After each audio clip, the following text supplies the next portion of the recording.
Hello, it's your Booth Ice Booth here, and welcome back. Hey Twee, how you doing?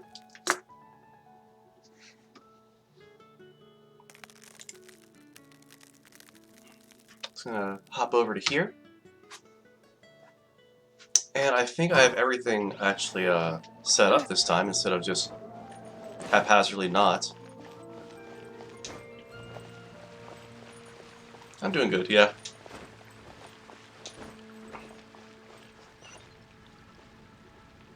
Oh wow, a chest has appeared on my map. I should probably wait till I find the hint first so I know where to look, so I know what chest that is.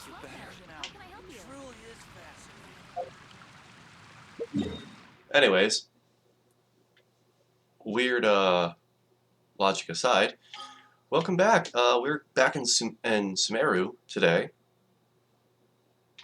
and I'm gonna just hop over to here real fast. I am not going to be doing, if you check the title of the stream, I'm not going to be doing the Aranara quest this time, because I was told that it is a very, very, very long quest. And I agree, because it's broken into so many different chunks, and all these chunks have to be done separately, and it can like go for. And you saw from like the last stream, we only did one thing, and we managed to get that far just on one bit of it. Part of it may have been because of I was ADHDing a bit, but aside from that, oh hey Angel, how you doing?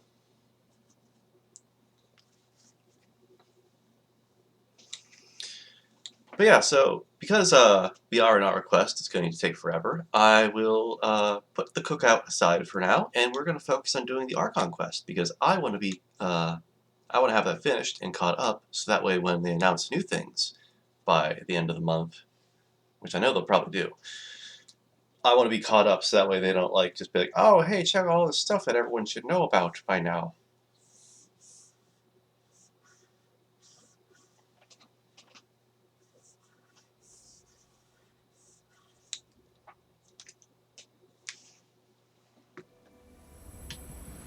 Alright, so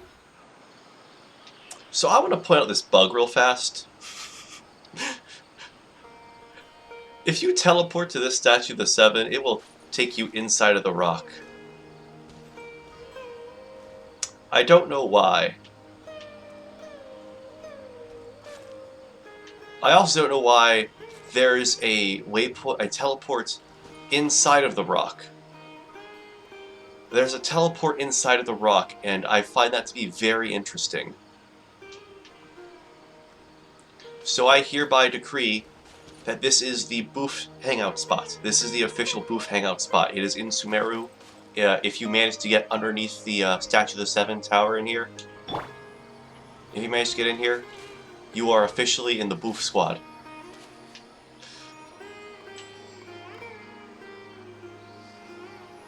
We got our secret teleport, like, zoom thing, and we can, like, just vibe.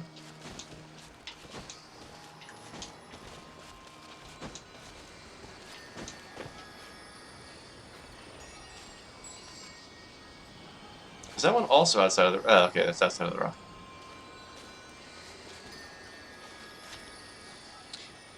MiHoYo, if you're watching this, please do not get rid of this. This is the best feature of this entire game. But anyway, it's been a long time since Sub-Zero's Samsara, and many things cannot be ascertained until Nahida gets back in form.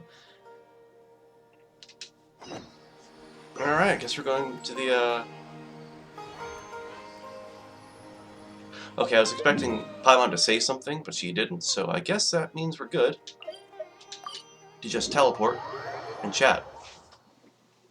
Let's go talk with Catherine at the Adventurers Guild, where nothing strange will happen.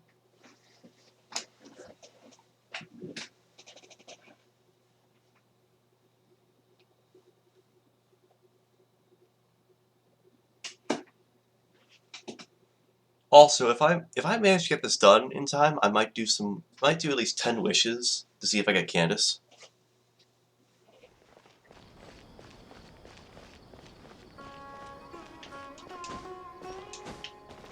Or we'll continue R&R stuff.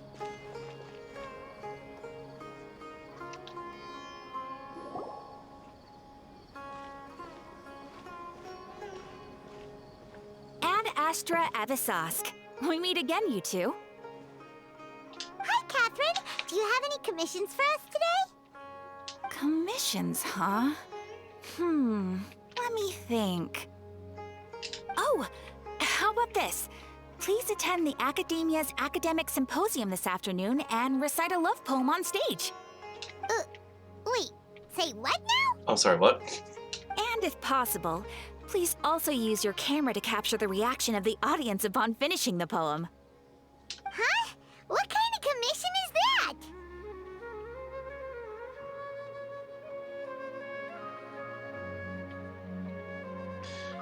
The audience would definitely have a reaction. I see. It appears that you're not interested in this commission. In that case, please go to Port Ormos and convince the Eremites there to spend some time volunteering at the local orphanage. Sorry, what? Hey, that's not any better. Mercenaries and orphanages really don't go together. I'm sure the mercenaries will have some interesting reactions as well. Paimon's gotta ask, just who exactly has been submitting these commissions to the Adventurers Guild? Oh, the commissioner? Well, actually, I just wanted to see the two of you in action. You're Nahida, right? Was it so obvious? I was hoping you would actually take one of those commissions. That kind of chance to observe humans doesn't come by often. Ah, so it's Nahida. Paimon just knew Catherine wouldn't crack those kinds of jokes. When did you get into her head? From when she said, Ad Astra Abisask? So it's been you this whole time? Are you done resting up, Nahida? Yes. I've been sleeping ever since we parted ways, and I even had a really, really long dream. So the Akasha can't get away with dreams of God. Oh, can't take away the dreams of gods. So what did you dream about? It was another dream about the Sub-Zerus festival, except it was a happy one. In my dream, I was sitting in the middle of a flower terrace, and everyone in Sumeru City was holding hands as they danced in circles around me. They danced round and round, and everyone looked really happy. That sounds like nice. I also got to sit on a gigantic flower carriage. Ferris, the Knight of Flowers, raised me really, really high above the ground, and I was throwing an endless amount of Yalda candies at the children. You know, Nahida, maybe your dream is how the Sub-Zerus festival really should be. It's meant to be a joyous time where everyone gets together to celebrate your birthday. Yeah. Huh?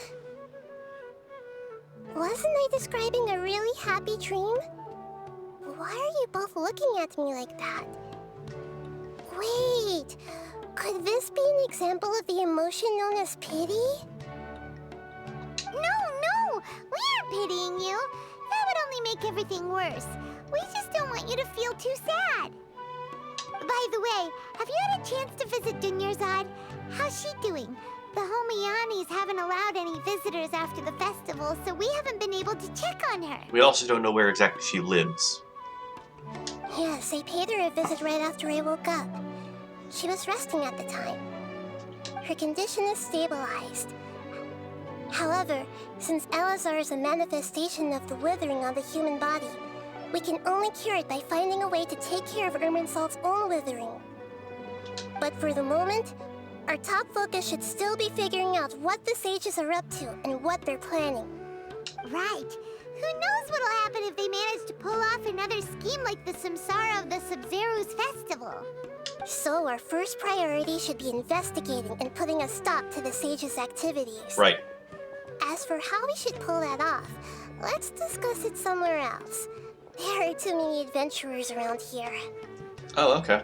Oh, good point. Sorry, adventurers. We're gonna be borrowing Catherine for a little while. That's not suspicious at all, Paimon.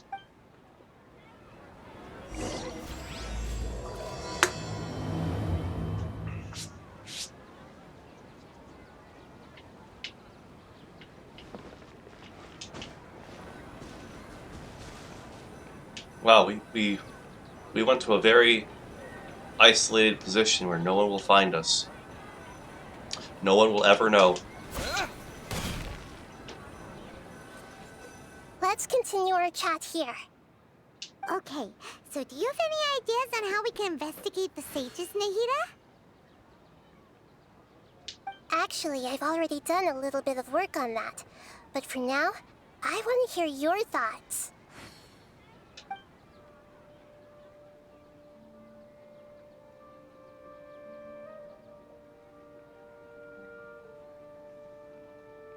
We could grab someone close to the sages and question them. We're in the dark as of now. Since we still don't know anything about their goals, any rash move could tip them off and lead to terrible consequences. Ah, fair point. After all, every person in Sumeru City is one of their hostages. What if we possess a student and infiltrate the sages' quarters? No way, that's too risky.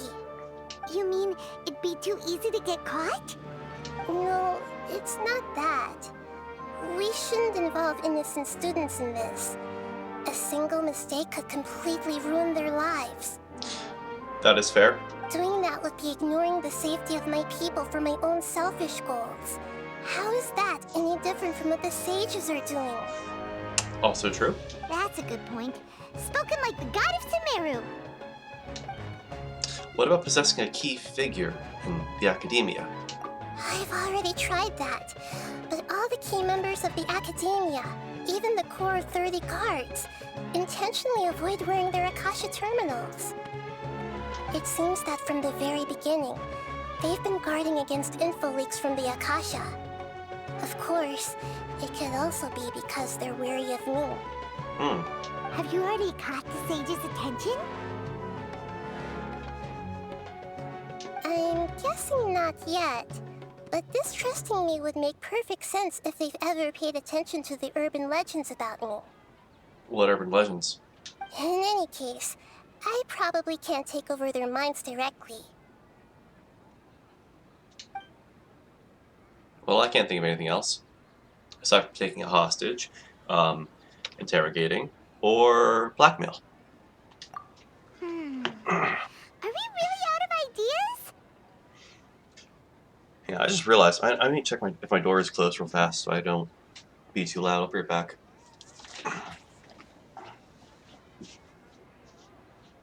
Alright, my door's closed.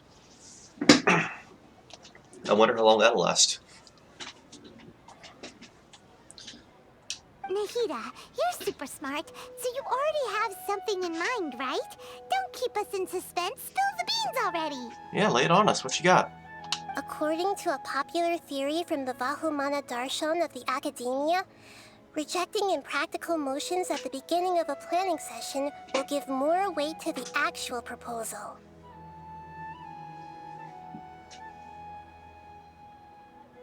What? Okay, but aren't you the god of wisdom? You don't have to use that kind of gimmick to make us take your ideas seriously.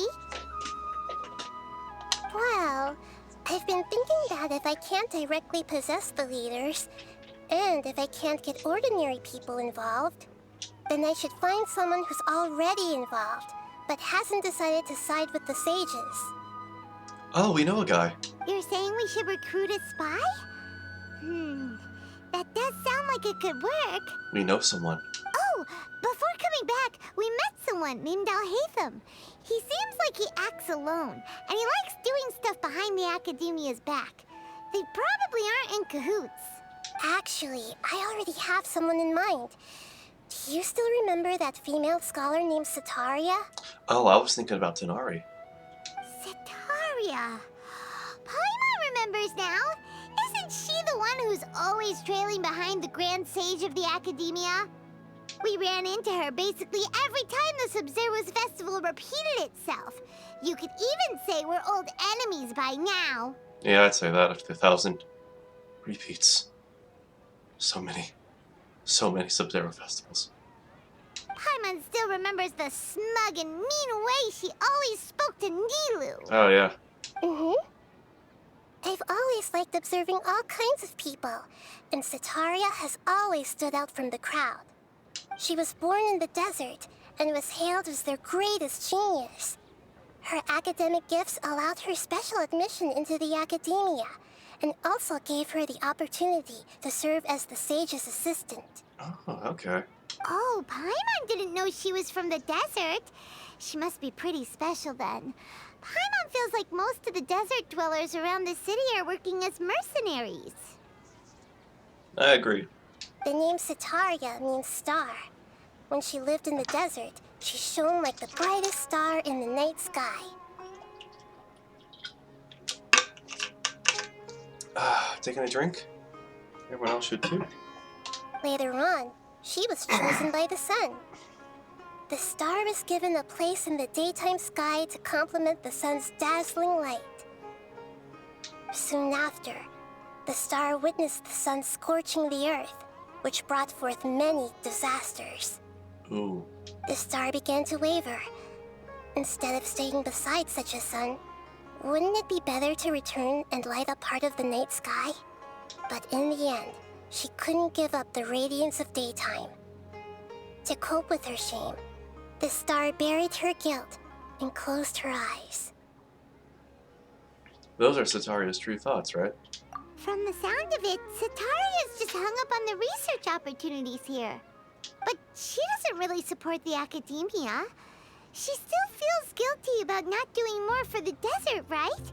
She's just running away from her problems. Indeed.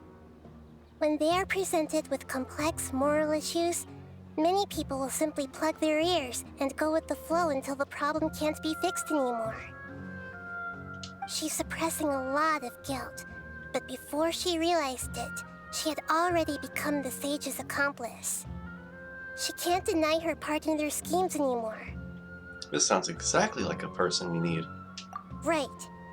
We must somehow make her face her problems again. Blackmail. That way, not only can we get useful intel from her, but she can also use it as an opportunity to redeem herself.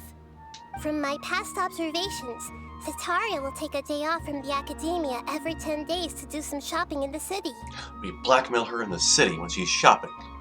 Tomorrow afternoon just happens to be a shopping day for her.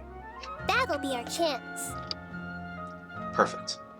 To prepare, let's go check out some of her favorite spots, and have a quick chat with a few of the vendors there. Okay, but just to let you know, Nahida, most of these vendors don't really take any of the things that I have.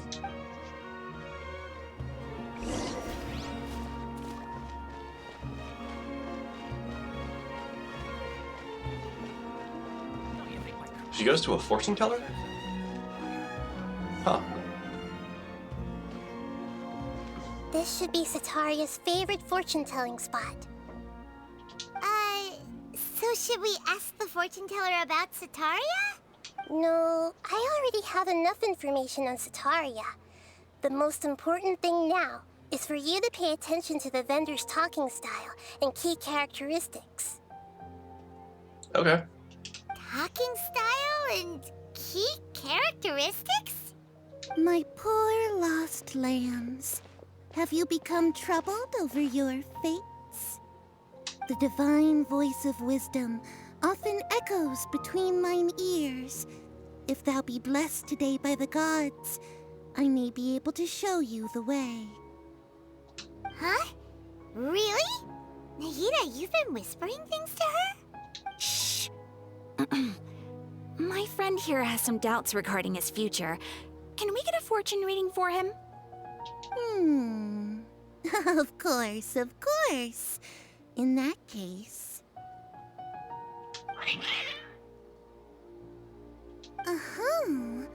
It would seem that Harut and Marut are quite wary of you. Perhaps, at some time in the past, You have somehow offended the gods. Offend the gods? Have I done? Let's see. I make fun of Venti on a daily basis. I was accused of murdering Rex Lapis. I beat down 2 ocean gods back into the sea where they belong. I beat the shit out of Ashtaha. Oh, alright, I pissed off A. I pissed off the Raiden Shogun. Ah, good times. Good times. Yeah, I think that's about it. Only mocking the god of Animo, questioning the lord of Geo's financial savviness, and brawling with the god of Electro. Do those count? Way to sum up exactly what I just said, Paimon, minus the financial savviness. And skipping the other but gods, but yeah. Oh, nothing. Go on, pick an aspect for her to divine. My prospects in health, I'd like to hear those. Health prospects. No problem at all. Will I get struck by lightning within the future?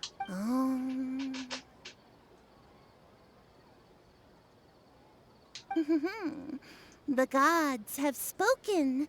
The truth shall be revealed. What does the truth say? Your life shall continue on for... many tens of thousands of years? Impossible. Harut, Marut, did you two spoil my divination? I've never read a fortune so absurd. Actually, Paimon thinks this is probably the most accurate fortune-telling you've ever done. I admit that the orientation of today's celestial matrix is, suboptimal. As such, there will be no charge. Ah, well thank you. Is that so? Well, that can't be helped. If you were to bring some food offerings for Harut and Marut on your next visit, perhaps they could help you reverse the wheels of fate. Okay, holy crap, I just noticed. Look how much bigger the black cat is. Why is he so huge? It's like a panther.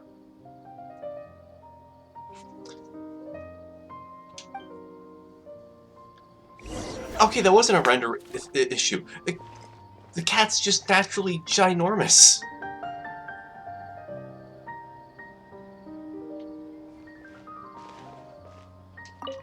Many people will fall for you. Ah. Ah, a stall vendor. Does he stall? Is this another one of Sataria's favorite stalls? Yep. It belongs to a king. His father helped Sataria a lot when she first moved to Samari City, so she still comes by whenever she has time. When I start talking with him, listen carefully to the details of our conversation.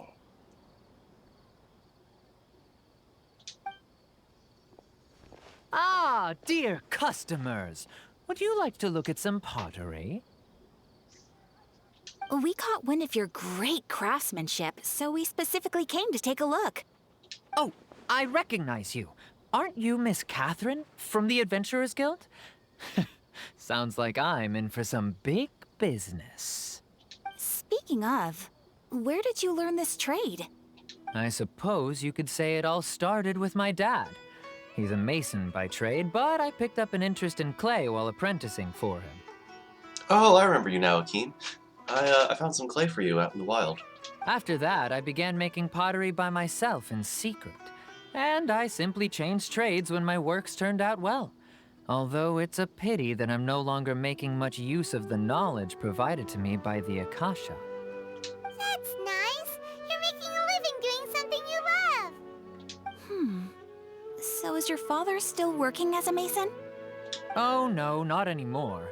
A few years back, he fell from a roof and broke his leg. Ooh. Since he had already saved enough Mora over all these years, he's just enjoying the retired life in Port Ormos nowadays. I see. We wish him peace and happiness in his retirement. I'll have someone in charge of logistics at the guild come by another day for some goods. We'll leave you to it. Take care now. No problem. Rest easy, all our goods are sure to meet your every need. Hmm.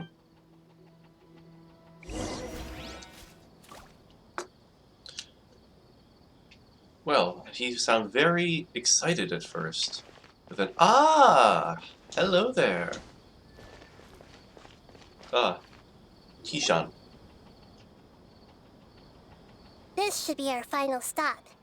Sataria's always thinking of this restaurant when she's working at the academia, so she always comes by whenever she's out in the city.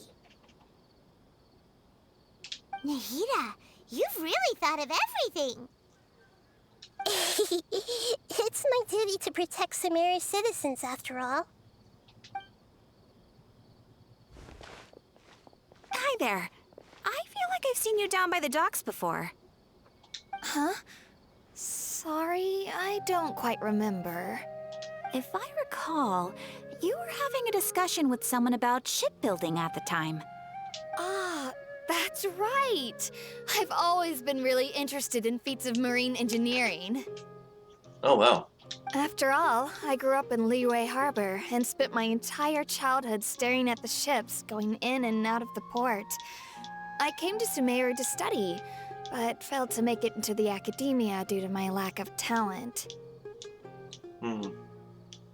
But I'm still discussing all kinds of problems with different scholars, and I'm continuing to study and perform research from the restaurant's basement. I'm sure I'll get into the academia after their next round of exams. Well, I wish you the best of luck with that. What an admirable spirit for learning. Amazing. Sure, but you'll find hardworking people wherever you go. So this restaurant has a basement as well? Huh. First I've heard of it. That's right. It's not usually open to patrons. Most of the time, employees use it for breaks or to hold private events. Oh, I see. We're getting information from just idle conversation. I see. Yes, that makes sense. Well, good luck with your studies, Miss Chishan. I'm picking up what she's putting down. Thank you so much. As long as I can make it into the academia as an official student, I'll be happy.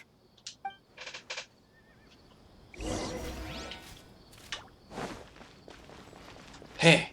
Oh. So, was that everybody? Mm-hmm. 3 familiar faces should be enough for Sataria. What's the point of all the information we've collected? Nahida, you still haven't told us how you're planning to make Sataria face her problems. Sataria is already used to avoiding her problems, so we must find a way to break through her usual sensibilities. I remember that you mentioned that the Eremites in Port Ormos are all making a fuss about the upcoming resurrection of the Scarlet King.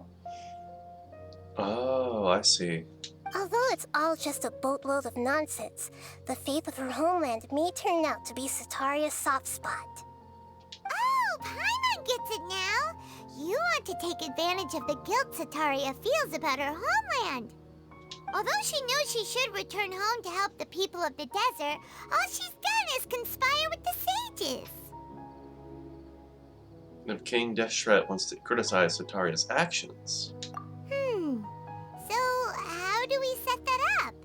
Well, the Scarlet King is long gone, and Sataria is also too smart to fall for any simple tricks.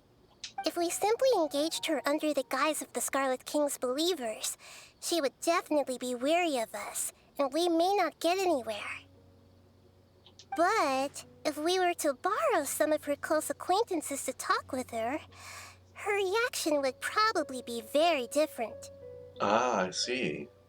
So, you mean you're going to possess those people we just talked to? Yep. Possess them through the Akasha. Imply that they've already converted to the faith of the Scarlet King, and then convey our made-up will of the Scarlet King. As long as everything goes smoothly, we'll get through to Sataria for sure. She'll never guess that we had anything to do with it. I just noticed how pitch black Catherine's hair looks from this angle. We can barely see any of the like detail or the lines in it. Ah, so that's how you're going to use all the info we collected on these people. It's so that you won't slip up and break form. Possessing them will only work if you can manage to pass off as them. Exactly. So, best of luck with impersonating them. Huh? Best of luck? But Wait, I don't know how to I have to do possess it. anyone? That's no problem at all. I'll just share all their senses with you once I've possessed them. As long as you're also wearing an Akasha terminal, the effect will basically be as if you've possessed them yourself. Oh, okay. Huh. That is pretty convenient. But why does he have to do this? Can't you do it yourself? Although I've been observing humans for a while, I've never been good at imitating them. You're not wrong. It's always been painfully obvious whenever you try to pass as Catherine. Alright, I'll try my best. If it was at all possible, I would have preferred to leave these people alone. But seeing how things are now, I think I still have new probably drops. should Did I just not accept put the that? Archon. Did I not put that in my tags?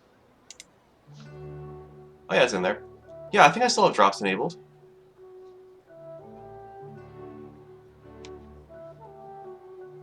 Because I didn't actually put drops in manually. I think that got added automatically, so I think that the drops are still going on currently right now. We'll see if like a thing pops up. But it should. If it doesn't, then I can take that off. Yeah, don't beat yourself up over it. We're only doing this to help everyone, and we'll only be borrowing them for a little while anyway. Oh wait, I can just check it right now. Let me see viewer rewards. Drops. Is that currently going on right now still?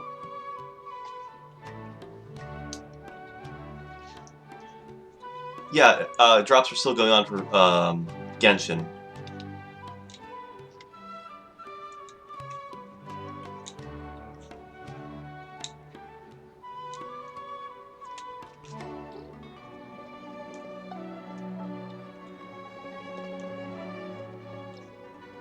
Oh wow, that's funny. Overwatch 2 has drops going on right now. I wonder how successful that's being.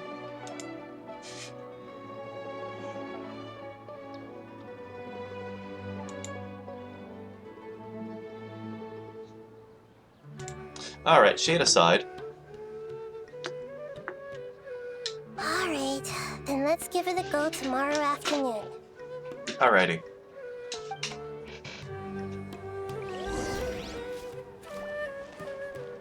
Wait until the following afternoon.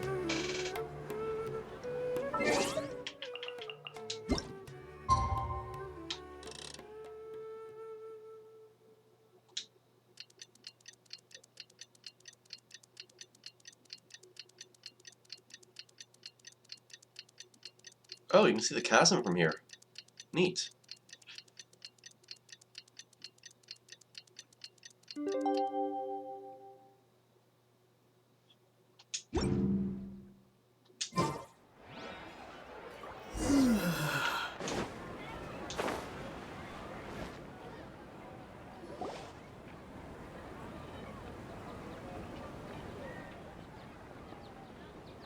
Behind a pot. Here she comes. Satori is here. Let's quietly follow her. Once she starts talking to her acquaintances, we'll find a safe spot to begin possessing them. As for how we'll sway her to our side, I'll leave that to you. I trust you'll know what to say. Right. Just start screaming the word nightmare. Paimon's starting to feel kind of nervous. Okay, let's go.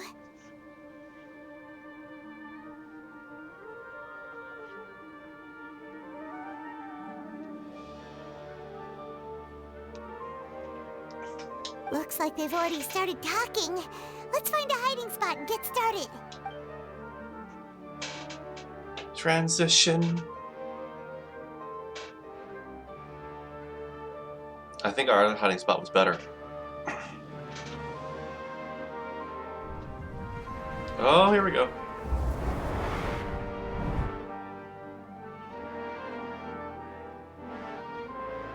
That's right. You really can't force anything when it comes to love. And besides, everyone around me has a very different background and outlook. Are you still listening to me, Nabia? Oh, of course I'm listening. You were talking about troubles with your love life, right? I heard everything you said. Okay then. You just seemed a little distracted for a moment there. Strange. Your cats seem pretty worked up. Is something wrong? I always thought they were quiet, happy kitties. Oh, what are their names again? Haru and Maru. Ah, that's right. They are just little darlings, aren't they? Harut and Marut. Ahem. So, which fortune do you want me to read for you today? You must have come for another echo of the divine voice of wisdom. What was that? What was that jitter in the camera there? I'd like to get another reading on my love prospects, but to be perfectly honest with you, I feel like I've been a real mess recently. Ah, we've moved up. A mess? Well, could you do a reading on how long it'll take me to finish my current project at work? I really just want to get it over with. Paimon. I hear you. No problem at all. The gods will reveal the truth.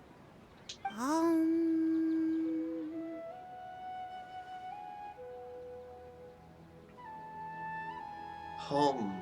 Ah, the gods have spoken. The gods are asking, Sitaria, why haven't you gone home? Why haven't I gone home? Do the gods really know everything I've been thinking about? Well, they are the gods. By the way, that'll be $59.99 plus tax. Sitaria, why don't you just go home? It's a demand now instead of a question. The gods seem to be truly upset. I'm sorry. I know I failed the gods. Please pass on my most sincere apologies and ask for their divine forgiveness. And if I may ask, Nabia, is there a specific god who's speaking to you right now?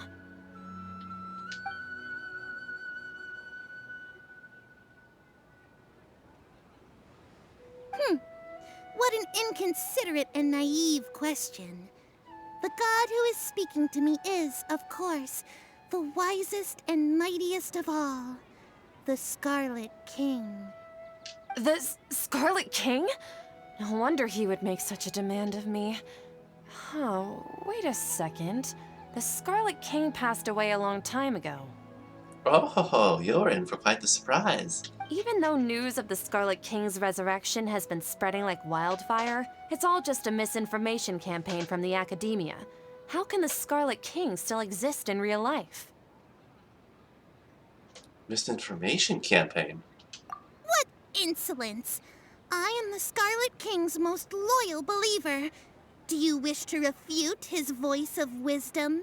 Oh, no. As a child of the desert, I am only reveling in his power upon learning that his divine glory has touched even this city. I will think very carefully about his demand of me. I'm sorry. I must go now. Ah. Wait!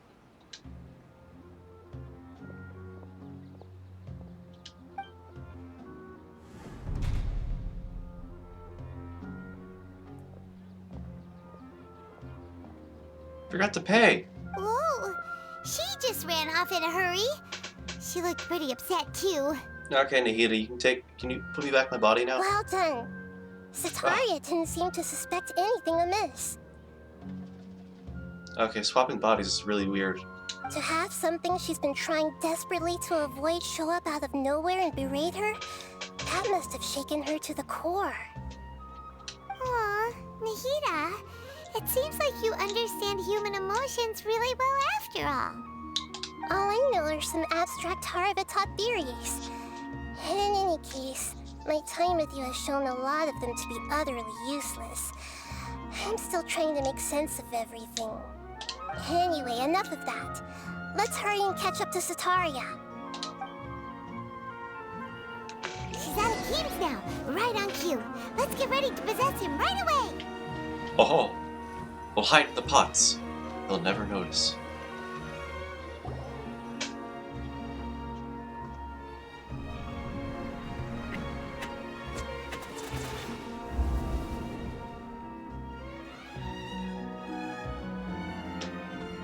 It's okay. I just got caught up in something. Oh, actually, didn't you ask me to help you look for work? What kind of work were you looking for again? Shit.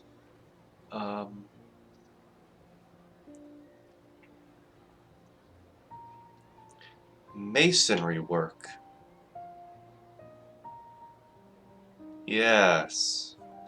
Oh, right. Your old man's craft. How could I forget? I wasn't sure that was a trick question.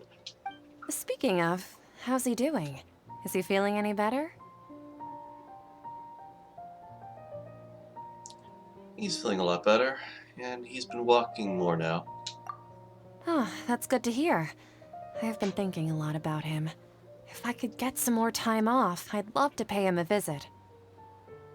Actually, while we're talking about him, is he still living in Port Ormos? Yeah, he's been retired there for a while. If you could find the time, please write him a letter. Please pass on that recently, faith in the Scarlet King has taken root in Port Ormos and has begun to spread across Sumeru. He has a quick temper and has always been a devout follower of the Dendro Archon. I don't want him to get into a fight with those Scarlet King believers because of a difference in beliefs.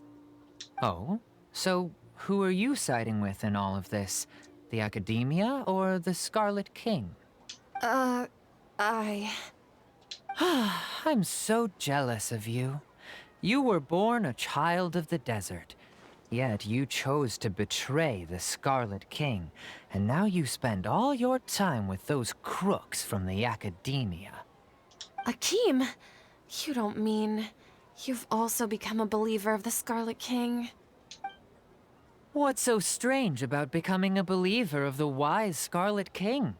In fact, aren't you the strange one? The one who still can't pick a side? Can't pick a side? Me?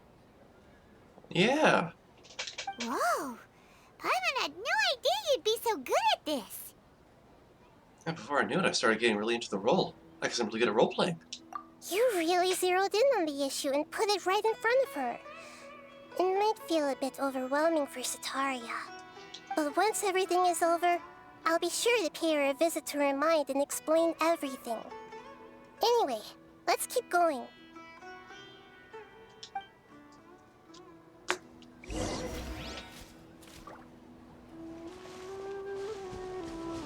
Come on! Sataria's already started talking. Alright, let's do this. So, Shishan, have you noticed anything weird in the city lately? I've noticed... Like, as if someone was trying to preach to you about something? No, I've been spending all my time studying in the basement. Oh, right. Speaking of strange things, I celebrated the Sub-Zerus festival so many times that I lost count. That was really weird. Wait, how could you be aware of that? That should be impossible. Nothing in the report indicated anything like that. Are you still failing to realize that the Academia's lowly tricks could never deceive all of Sumeru's citizens?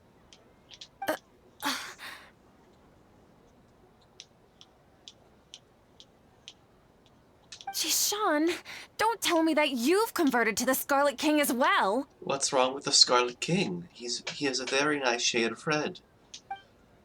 What an absurd question. You make it sound like I should be ashamed for becoming a believer of the Scarlet King. In reality, shouldn't you be the one who is ashamed? You, who works side by side with the Academia and treated people as nothing more than experimental subjects? Please, please stop! And we've achieved a mental breakdown. I knew blackmail was the option. And now Sataria's still trying to run from her problems. Did I push too hard? I feel like I pushed too hard with the blackmail. She can no longer justify everything to herself. Hey, she's trying to talk to the guards! What should we do? This is the most important part of all. Quick, get ready. Okay. Mercenary, you're a member of the Corps of 30, correct? Please help me pass a message to the Matcha right away. The situation in the city is getting out of control. Please, try to remain calm, miss. Tell me what's happening in the city. Heretics are infiltrating the city, and they've already converted many residents to their side. Heretics? What kind of heresy are you talking about? The Scarlet King! Many people I know have suddenly started believing in him, but he's long dead. It's impossible. Dead? Miss Sataria, nothing is impossible. You know my name? The Scarlet King is immortal, and all who defy him will one day pay the price. You must face the truth, Sataria. You tread a treacherous path, and the longer you ignore it, the tighter the Academia's grasp on you will become, and the deeper you will be ensnared. They're doing the anime face of like the crazy anime face where they have it like panned down. Child of the Scarlet King, never forget that the desert that belongs to you lies elsewhere. What's so strange about becoming a believer of the wise Scarlet King? In fact, aren't you the strange one? The one who still can't pick a side? What an absurd question. You make it sound like I should be ashamed for becoming a believer of the Scarlet King. Sataria, why haven't you gone home?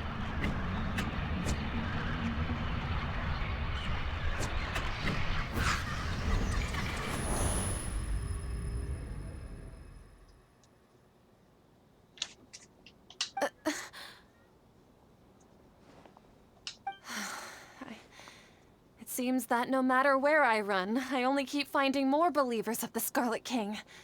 I have to say, this is a familiar feeling. I've also been running from my guilt this whole time. Guilt over my part in the Sage's plans, and from ignoring the letters from the children of my homeland.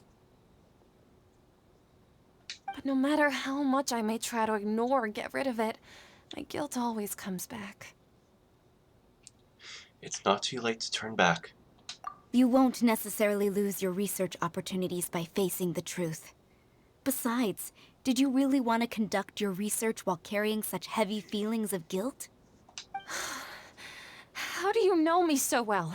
Are you truly just a believer of the Scarlet King? Or are you the god himself? I am everything you are not. That's not important. The important thing is to pass judgment on the Academia and its sages, and to correct their mistakes. If you could provide some assistance in this matter, perhaps it could serve as a form of atonement. I've actually never believed in the gods, but I've always believed in serendipity. Your appearance must be a fated opportunity for me to get out of this wretched situation. Please tell me, what can I do for you? Good, we've convinced her. How much do you know about the sage's current activities? I was just one of the designers for the massed dream harvest scheme, which is what happened around the Sub-Zeru's festival. But I know very little about the full scope of the overall project. I'd assume that only staff with the highest clearance would have access to those confidential documents. I've just been working to meet the Grand Sage's specified requirements. However, there's something that's been really bothering me. I heard that a scholar who was previously expelled has returned to the city, and even the sages are still quite wary of him. An outcast that even the sages are wary of? Oh, he popped back into existence. To fight against the Academia, we will need to figure out the nature and the purpose of their work. Is there a way for us to get access to the confidential documents you mentioned? It should be possible if we're willing to take some risks. After all, I'm an assistant to the Grand Sage, and I've been working on many tasks outside of the project. One thing, though, I won't be able to transfer the documents to you through the Akasha once I get my hands on them.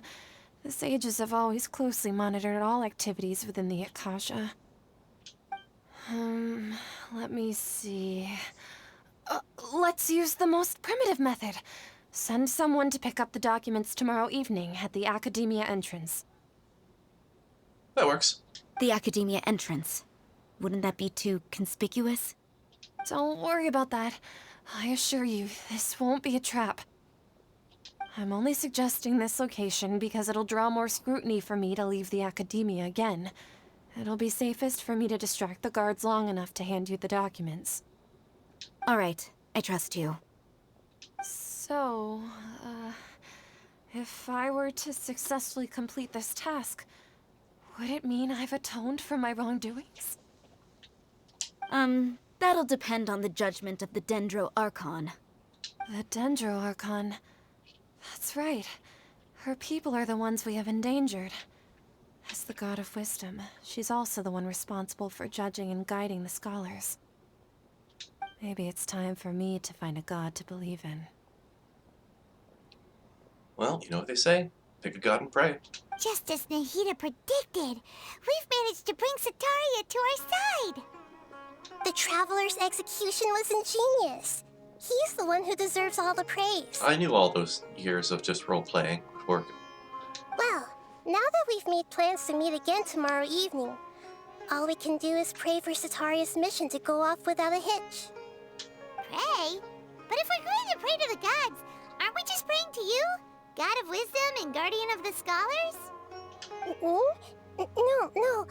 The truth is the true Guardian of Scholars. I've always believed that. Anyway, let's meet again tomorrow evening at the Adventurers Guild.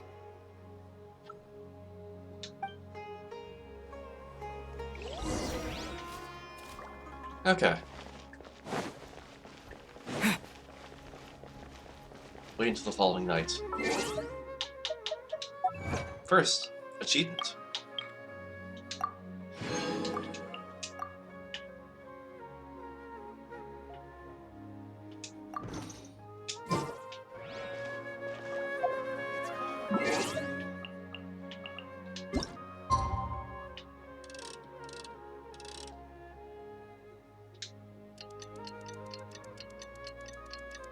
They said following night, right?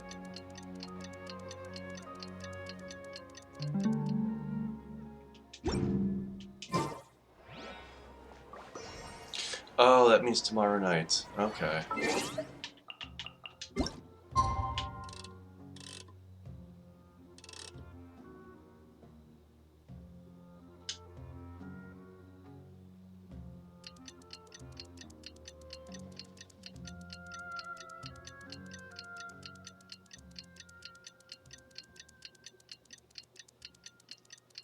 Well, fair enough.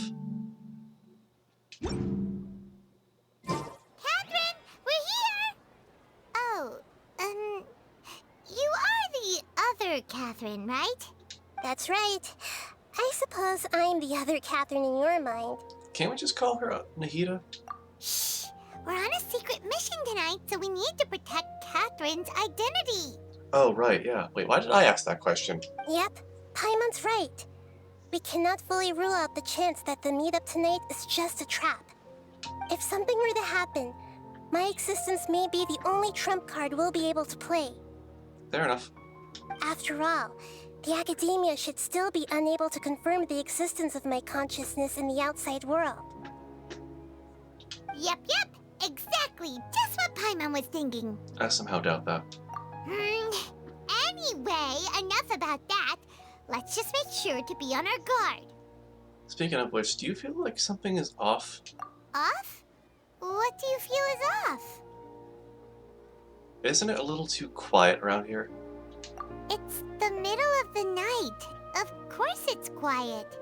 You're not getting paranoid, are you? I'm always paranoid. That's what always keeps me on my feet. I hate the sound of harps. No, I think he's right. It really is a lot quieter than usual.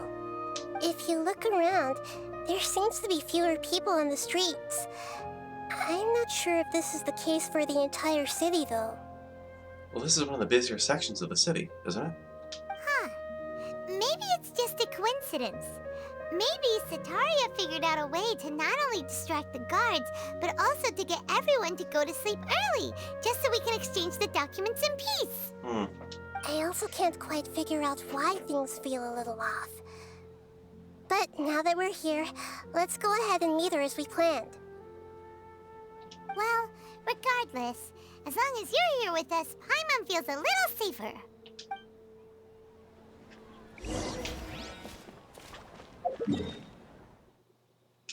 Yeah, I'll just run there. Huh. There really aren't many people out right now. Let's hope it'll be this quiet in front of the Academia, and that Sataria managed to distract all the guards. Wow, the rip-off shop owner's not here? The blacksmith's not in? Okay, this is really weird.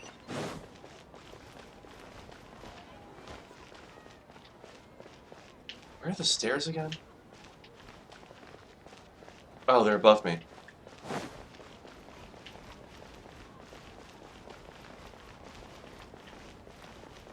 Excuse me. Okay, it's a bit busier over here.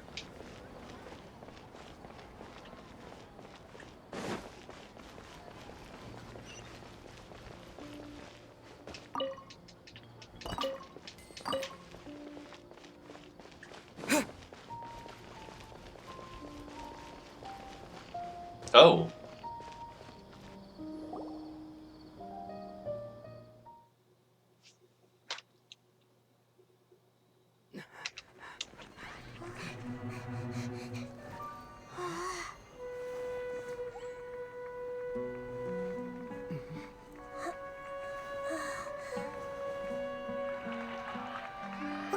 What are all these people doing here at this hour of the night?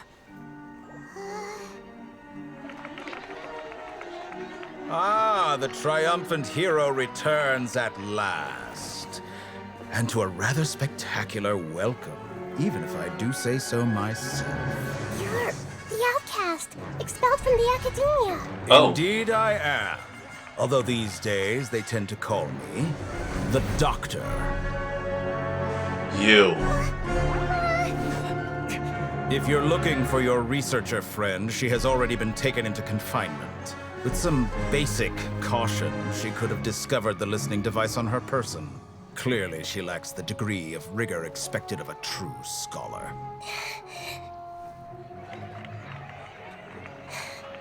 The people of Sumeru City. What have you done to them? I simply made some minor adjustments to their Akasha terminals. Now they can deposit information directly into the subconscious. As you can see, all these lovely people now believe this traveler is a hero who has just saved the world. My experiment is a success. Oh. And now it seems they can no longer hold back their sheer adoration. Wait, get away from me. I No, don't. No. what should we do? These are all just regular people. No, no swarms. Bad touch. Leave now. You need to get out of here. What? That guy's a Fatui Harbinger. We can't just leave you here. Nor can I abandon the people of Sumeru.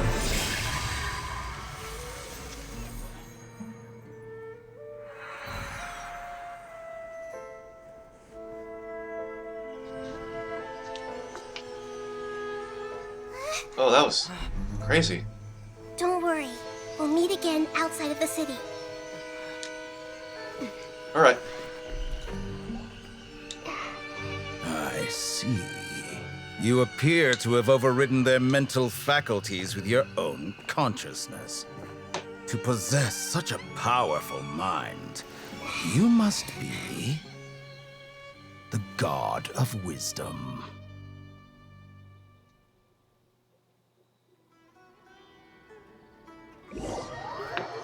Okay, well, this is the second time I've had to run out of a city. It's not over, is it?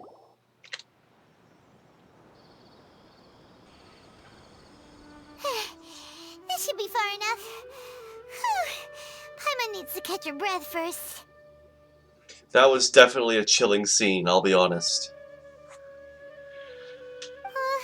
Is the Hida going to be okay? We only made it out because of her. I'm not sure, dude. That guy was pretty terrifying.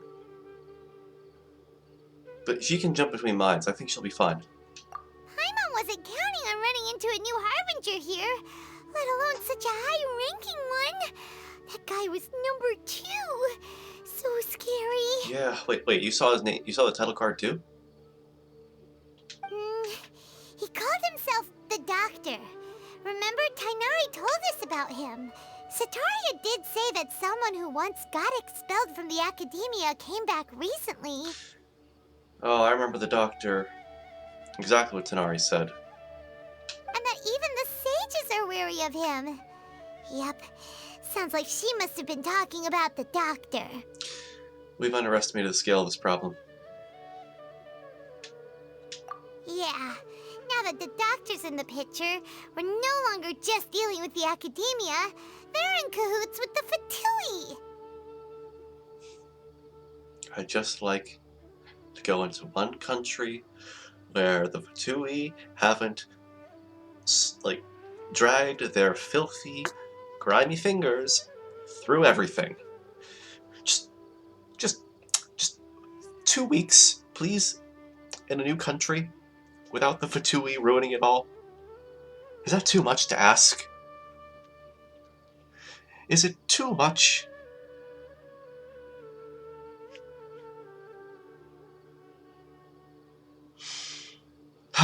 But what are the Fatui after this time? Another Gnosis? Look, we need to find a way to reunite with Nahida. Yeah, things would be a lot easier with Nahida's help. Nahida said we'll meet again outside of the city. But we can't just keep waiting around, right? Let's go find someone else who might be involved. You mean... Let's go find Tanari. Oh, right! Wasn't he invited by the sages to work on some project when we were staying with him in the Vidia Forest? That has to be the same project. Obviously. Even though he turned it down at the time, he might still know something. There's no time to lose. Let's go to Gandharvaville. Right.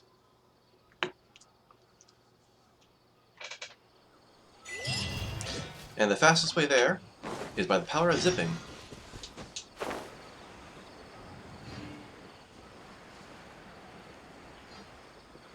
There are no, zip shots. I should have thought about that.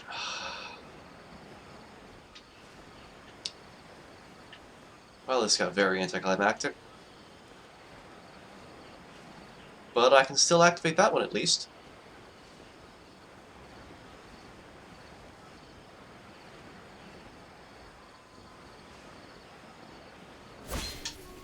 Scatter!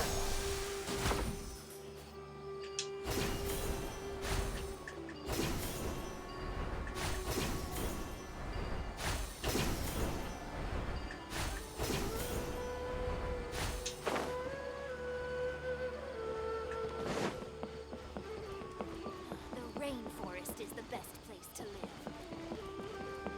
For the next time. I'll have to grab a drink with Flame when I'm back in the city. Good dog.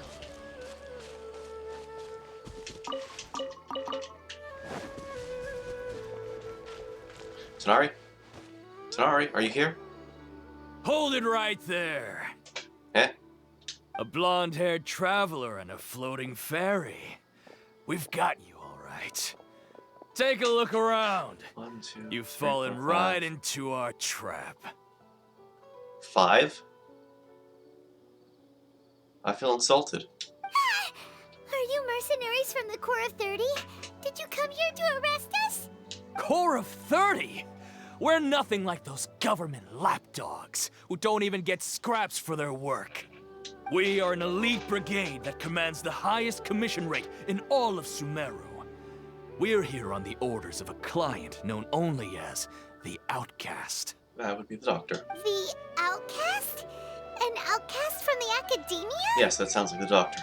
But why wouldn't the Doctor just send the Fatui after us? I think he's taking advantage of the Academia's resources. Still wasting time on idle chit-chat. We'll shut you up soon enough. Get them! You're up, Traveler! Alright. Following orders. You're in for a little shock. Rust and Reven, fire hazard!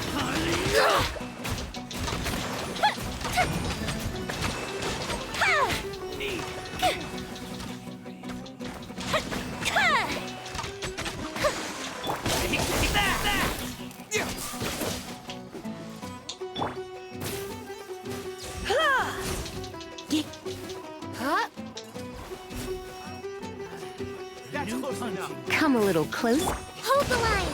Propagate! Spring forth!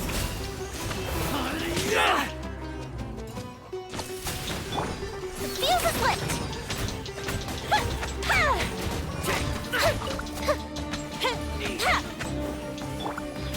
Let's spark things up. It isn't over yet! Here comes reinforcements!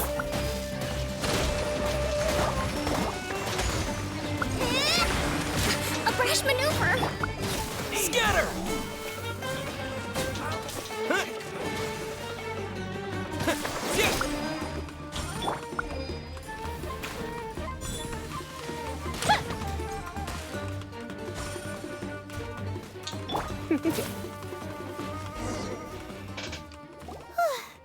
That was pretty rough. Is that what elite mercenaries are like? If that's what they're like, then I feel insulted that they only sent that many after me. Well, it probably won't be long before they send more. Yeah, looks like we'll have to keep our guards up. Yep. But this doctor guy seems like a pretty tough opponent. He knew exactly where to set up an ambush. Did he predict that we would try to find Tainari? Oh no, he operates on smart logic. Oh damn, I gotta start thinking dumb again. Going up against smart people is tough. It is. Anyway, let's keep going. But the best part about going against smart people is that when you do something dumb and it works, it surprises them and it stalls them for at least 5 minutes.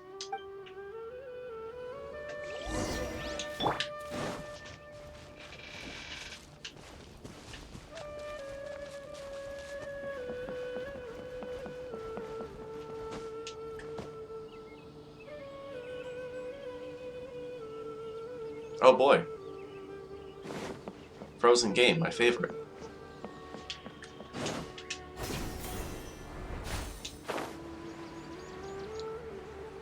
Collie! Oh. This will be a little sensitive information if I manage to stop freezing. Oh, it's the Traveler and Paimon. What are you two doing back here? Big emergency. Kale, it's nice to see you again. Are you doing all right? To be honest, I'm not doing too well. My Elazar has been progressing at a faster rate lately. I'm finding it harder to complete more intricate tasks. As a result, Master Tainari is taking me off the patrol schedule. He will only allow me to stay here and coordinate other people's tasks. I'm sorry to hear. Oh, Kale. It seems that curing Irminsul is our only chance. Speaking of Tainari, did he go off on patrol? We're here to talk to him. Oh, Master Tainari? He just left the Avidia Forest a little while ago. He was headed to Party's DI. He left? But isn't Tainari always saying that he never wants to leave the Avidia Forest? He even turned down the Sage's invitation. I thought it was weird too. Master Tainari always prioritizes his work as a forest watcher above everything. He almost never leaves his post. He left in a hurry this time, though. He didn't give a reason? No, I only found out that he left through a message he left behind. He also made sure to delegate all his tasks using a schedule. Interesting. To leave in such a hurry? I'd guess he had something urgent to take care of. I see. Master Tainari originally studied in the Amorta Darshan of the Academia, and Partis DI is something like the Amorta's research base. Many rare shrubs and grasses have been planted there for research. I see. I know that before he became a forest watcher, Master Tainari once spent a long time conducting research at Partis DI. A research base, huh? Gotta wonder what kind of research Tainari just decided to work on all of a sudden. Oh, we don't have a lot of time, so let's go look for him at Party's DI. Please take care of yourself, Kali. Don't worry. I'm fine. I'm used to living with Elazar by now. If you run into Master Tainari, please send him my regards. I will. Got it. Will do. See you later, Kali! Act 2 has started now. Oh. Wait. It's almost time! Let's go meet up with Razor. The meeting spot is on the bank of Cider Lake. You know the way, right? Definitely have enough for a grand feast. That's a Ballads and Brews. Oh, never mind. That was awkward. I want to have Kali on my team, but I haven't leveled her up at all.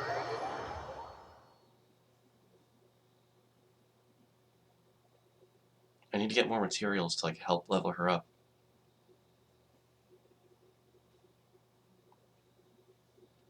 Can I even get her to level 60 right now? Where is she at levels? What level is she at? Hang on. Before I just do anything. Ah, she's level 60. Ah, I just need all this.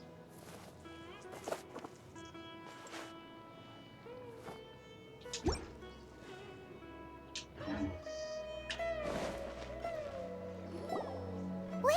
Look who it is! Catherine! Thank goodness you're okay. We were so worried about you. You are Nahida, right? Hey, this was supposed to be a touching reunion, but you're ruining the moment. Oh, I'm sorry, Paimon. Did you forget the fact that the doctor just controlled an entire city? Actually, it's very smart of the Traveler to be wary of me right now.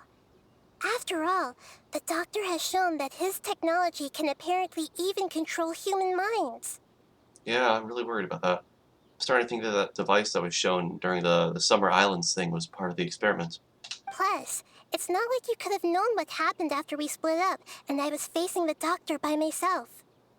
Even a pool of stagnant water after a torrential storm can occasionally pass as a patch of sky. Paimon feels like only the real Nahida could come up with such an obscure analogy. I agree. Huh? But I wasn't trying to win your trust or anything. All I wanted was to clarify my point. That's exactly how you showed that it's you. Well, we understand that point now. Please, Nahida, tell us more about what happened. Are those poor people all right? When you left, I was still in the middle of restoring everyone's minds. Thankfully, when the Doctor mentioned depositing information into the subconscious, he didn't mean engraving information into their minds. Instead, he did something closer to creating hallucinations. That was still within my power to fix. If he can create hallucinations like that, I'm concerned what else he can do. Luckily, I managed to finish my restorations and mind jump away from him just as he was about to capture me.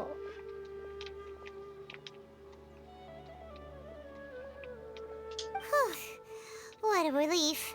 The Doctor sure pulled out some hidden cards, but good thing we had Nahida with us. I wouldn't be relieved just yet.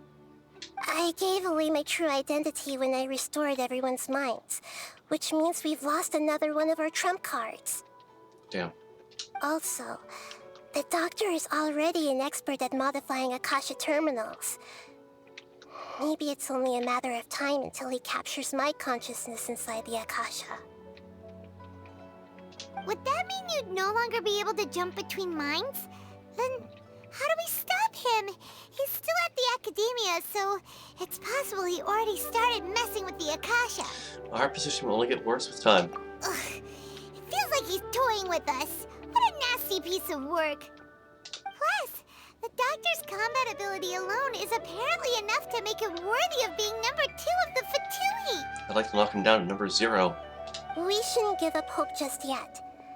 Let's try to find another way to attack this problem. Okay, that perfect frame turn for that person there. Are we sure she isn't possessed? Actually, Nahida, how did you know we were trying to get to Party's DI? Have you been waiting for us? Yes, I have.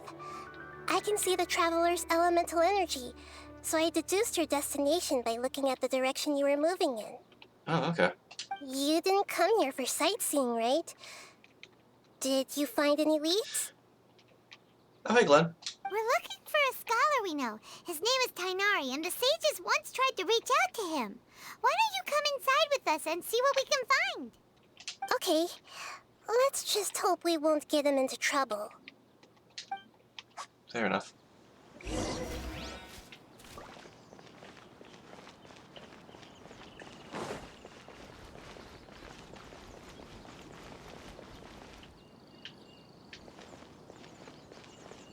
Is the robot still here? Oh. Dang it, I thought that was Baiju for a second. I was so excited. Traveler? It is you! Ah, the voice! It's Hypatia! Oh, long time no see. Ah, what a pleasant surprise! It's so nice to see the two of you again. Who's this? She's a scholar we met in the Avidia Forest. When we last saw each other, she was still training in the... what's it called? Satyavada life? Huh, seems Glenn wants to join my world.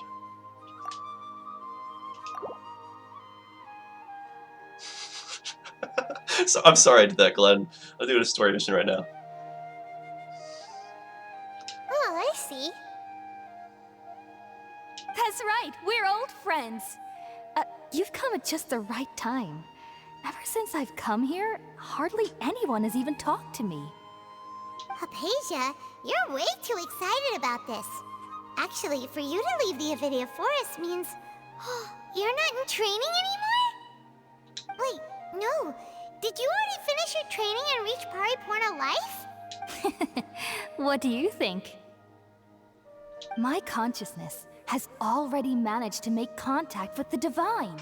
In more ways than one. You did it! Congratulations! Really happy for you. It's so exhilarating to share this sublime joy with others at long last. When my consciousness made contact with the gods, what a supreme and unparalleled experience that was. Okay, please don't make that face. That sounds incredible! Actually, we're here for tonight right now. Oh, all right. Actually, please wait. I haven't forgotten my promise to you. Uh-huh. Remember? I promised to help you understand what you saw from Irminsul once I gained deeper insights. Oh, yeah. My current self has not only gained true insight, but I can even help you establish a direct connection to the consciousness of the divine. I don't think we need any help with that. You can do that? Do you believe her, Nahida? I've never heard of anything like that, but if you want to give it a try, I'll do my best to protect your consciousness during the process. Hold on. I brought some spirit borneal with me. This is still a crucial part of the ceremony. Oh god, not the weed. We're using that incense again? I don't want to use the weed. All right now. Hold my hand. I'll help you establish a pathway to connect your consciousness. If you say so. Okay. Ready?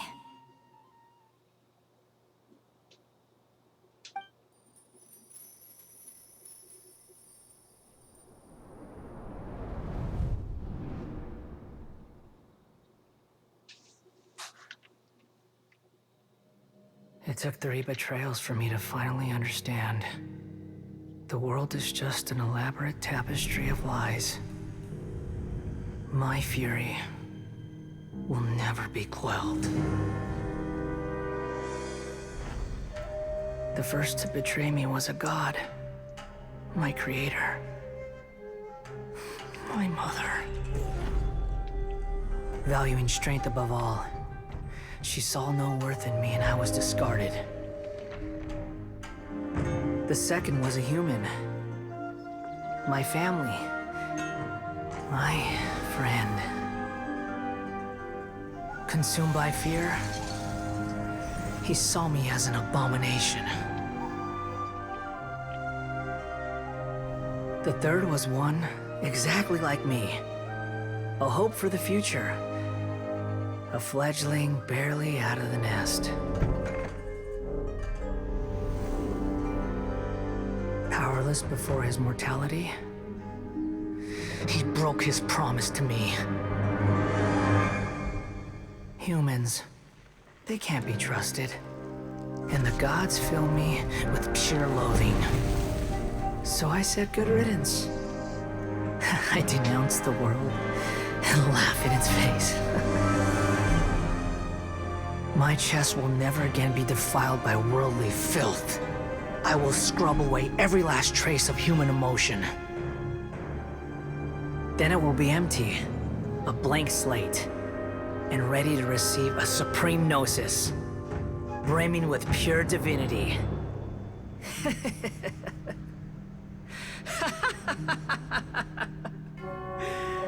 There is no need to fear. The pain will be brief.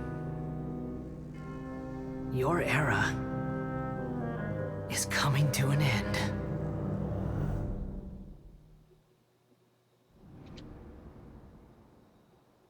Oh, fuck. What was that? This is neither the Greater Lord's consciousness. Did we actually just see the Balladeer's memories? Everything matches what we know about him.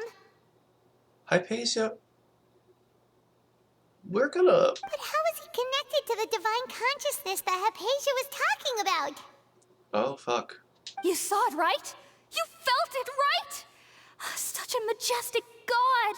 Such a noble will! Such sublime emotion! I think we should leave. Alas, shame. If only... There's the robot! What do I think of that? I have an idea of what's going on, but we're gonna see what she's gonna say right now. If only that which beats within my chest wasn't a filthy mortal heart. Oh, great and merciful God, please grant me forgiveness and salvation. I think we should leave. Do you understand now? I'm afraid this is no periporno life, but rather... Hypatia, you need to wake the fuck up.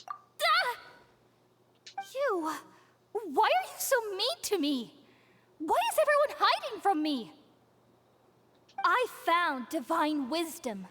Shouldn't I receive praise and honor? Haven't I uncovered that light in the darkness? Hypatia? Who are you screaming at aside from us? That's how I always thought everything should be. Wait. Have I already lost my mind?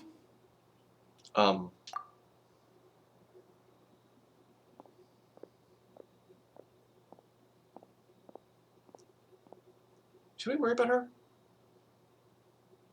Wait, something isn't right. Oh no.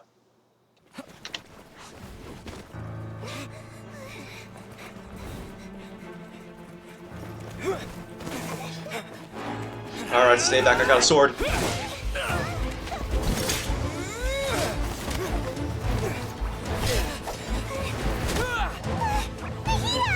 Oh no.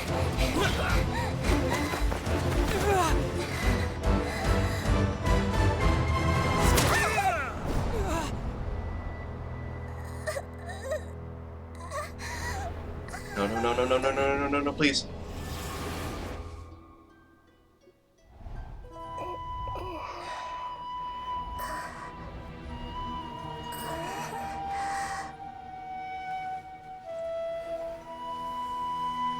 Oh.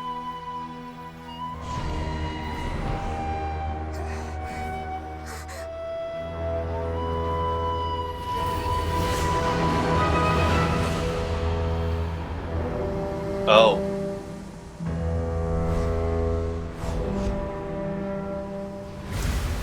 The doctor isn't trying to consume memories. He's trying to erase all emotion. Oh shit.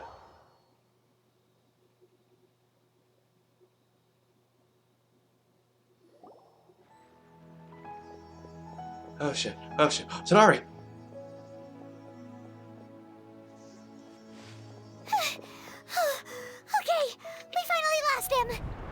Oh. Are you okay, Nahida? Wait, no. Something feels different. You're back! Oh, the Traveler's back? Yep. What happened? Nahida was controlling your body for a while. It seemed like she jumped over to you as an emergency measure right before the Catherine puppet was destroyed. After that, Tainari heard the commotion and came over. He helped us defeat the mercenaries and then he ran with us all the way here. This time she didn't just transfer her mind into my body. We swapped places. What? You swapped places? You mean your consciousness also went into Nahida's body? Yep, and I saw something terrifying. Wait, then where is Nahida's consciousness? Where is she now? Probably back in her body. I never imagined that an individual's consciousness could be transferred around like this. Had I not seen it with my own eyes, I would have never believed it. I don't think this can be achieved with current human technology. No, it's just the power of a god. Also, while we were running, the consciousness in your body told me to pass on a message. She said, "The doctor has found a way to trap my consciousness, so I can't journey with you anymore." Oh. But even in a moonless night, a shower of starlight can still drown out illusions and lies. Oh no! Nahida's trapped in the sanctuary of Surasthana for good this time. Was that message all she left for us? It's pretty vague. We can't let the doctor figure out what we're up to. Oh, that makes sense. Since the doctor captured her, she won't be able to say anything without him knowing. She's being extra careful. Even in a moonless night, a shower of starlight can still drown out illusions and lies.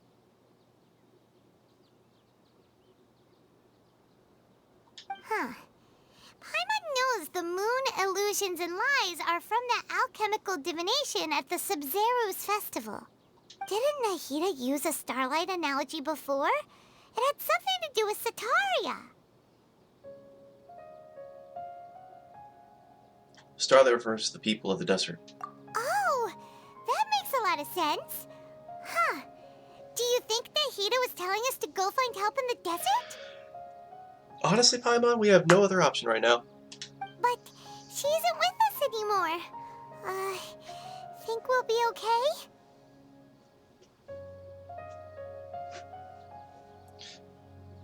Frosty, I know how we can free Nahida from the Dottore. Wishing for her. Yeah, that could work. Paimon, you said Sanctuary of Surasthana. Does this mean that this Nahida you're talking about, the consciousness who was occupying the Traveler's body, is the Dendro Archon? We'll explain later. Your guess is correct, but the situation's a bit complicated, so it's really hard for us to explain right now. That's all right. A scholar's curiosity doesn't need to be appeased right away. As for the complicated nature of the situation, safe to say I have witnessed that for myself.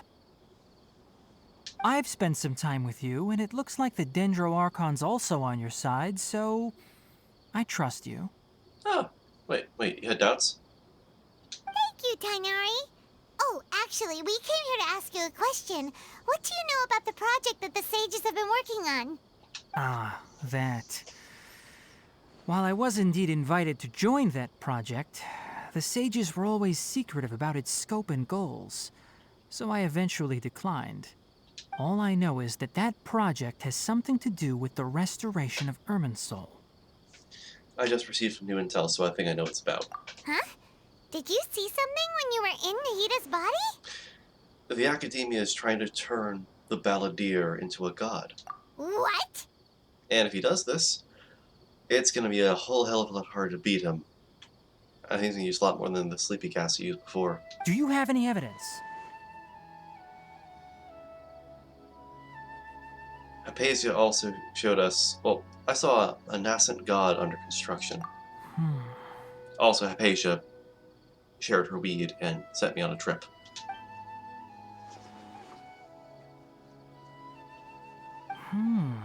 So that's what happened. That explains why Hypatia's symptoms were different from those of the other scholars who went mad. It's because she made contact with the consciousness of a new god who is still in the process of being born.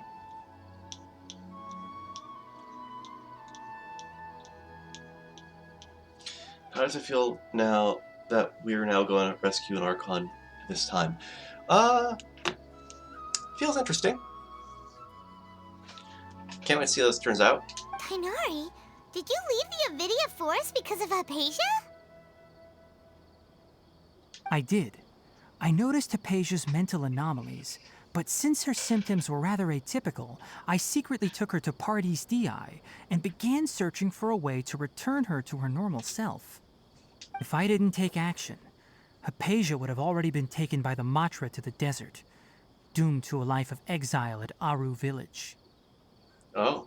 Now that you mention it, I knew the Academia has never thought particularly highly of Lesser Lord Kusanali, but I still didn't expect them to do something as arrogant as creating a new god. Looks like I made the right decision by not accepting their invitation. The Vasui is also behind some of this. The Doctor and the Balladeer. We have 2 Fatui Harbingers in Sumeru. Sounds like we're in for a bad time. Also, how do you feel now that Dottore has not only traumatized Kali, but also... Okay, a lot of questions being asked here. Yeah, I'm still in the position where I'm going to promptly plant my boot in the Doctor's face. From your description, I don't think they've completed their project. There may still be room for us to intervene. But then, what is the connection between creating a new god and restoring Irminsul? Yeah, it feels like we're still nowhere close to figuring out the Sage's goals. Let's just head to the desert for now.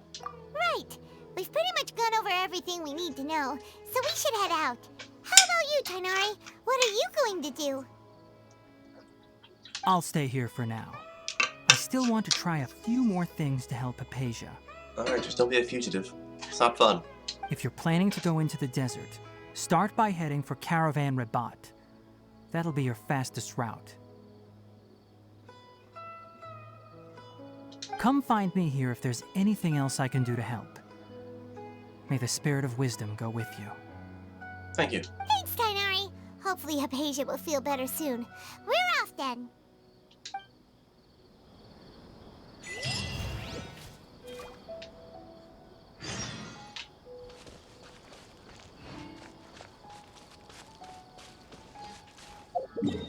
How far of a walk is that? Oh, that's a really... Wait. Wait, why are there boat spots inland?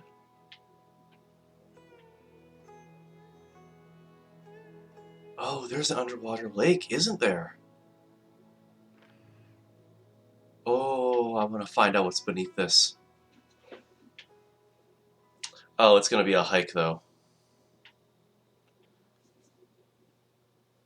I might as well just keep walking from where I am right now. We got like 3 spots. Well, I could just take this exit. I'll just take the path and head there. Not now, Glenn. I'm playing Genshin.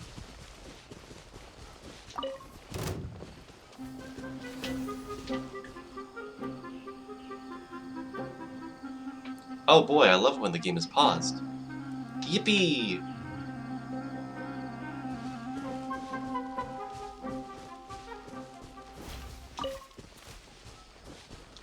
Not now, Aranara. I'm trying to save the god.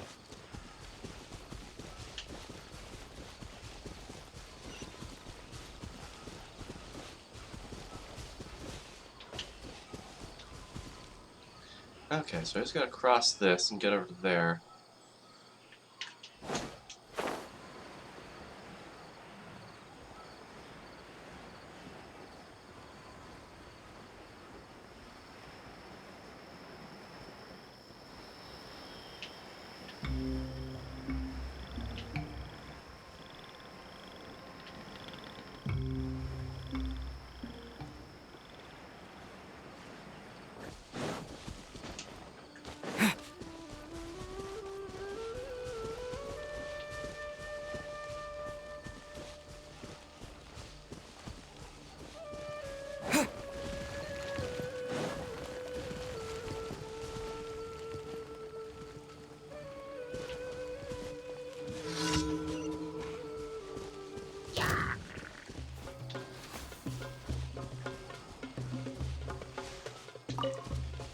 Well, you know what they say. I don't really know what they say. Something about climbing a mountain instead of going around it.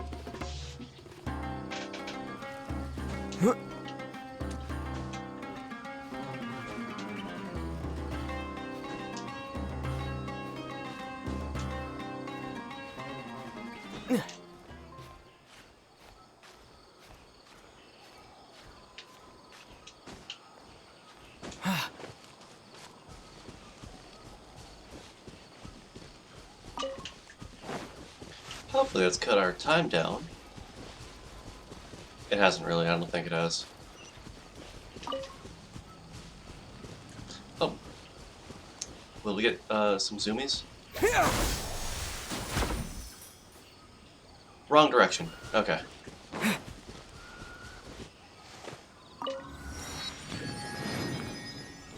But that's where we need to go.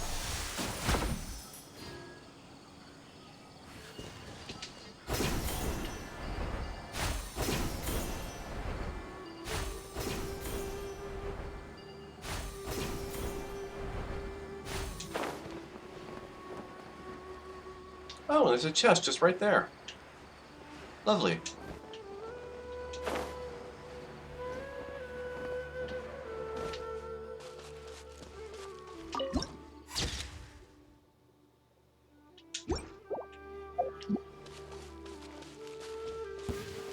Fellow gambler. New punching bag.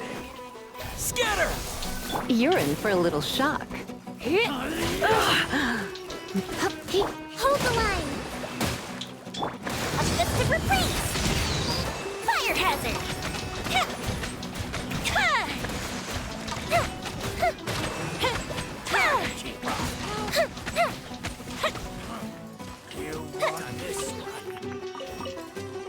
Oh.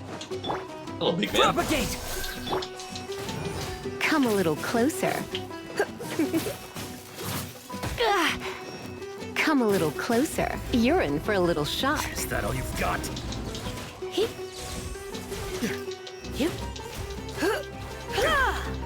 you're testing my patience. Gotcha. Scatter!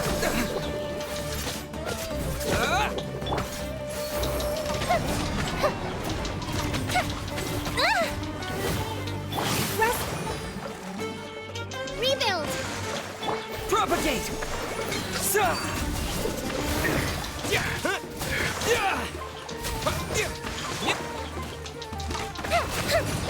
Fuse is lit! We'll meet again. He only dropped 2 faded red satins. Man, Ooh, will we find any firework materials in here? no wonder they were trying to steal from me. They're broke.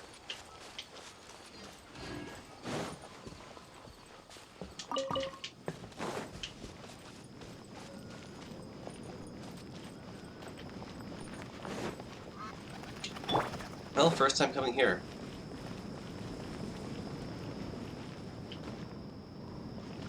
Just gonna grab a flower.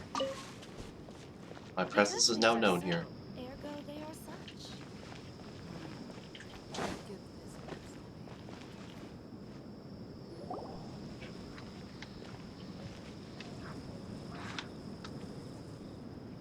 We finally made it to Caravan Rebot. It's pretty lively here. Yep. So, just past this wall is the desert, huh? Yep. Oh, wow. Paimon remembers hearing people call this the Wall of Samiel. It's made to block sandstorms from the outside. Oh, if it's this tall, it's gotta be the divine work of Greater Lord Rukkhadevata, right? It is indeed quite impressive. Enough gawking. Come on, follow me. I'll hate them. Huh? Okay, where did what? Over here. Oh, okay. Oh, Oh, Hatham went that way! Let's hurry up and follow him. Wonder what he's up to. yo, what's up, pal?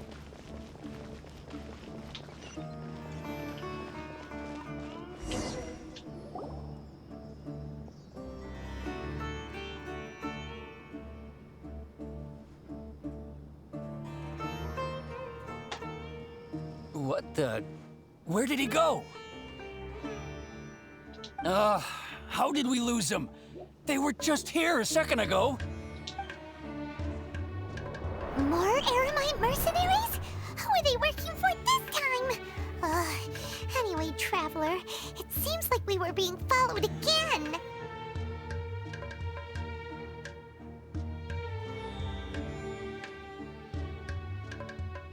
You were too careless.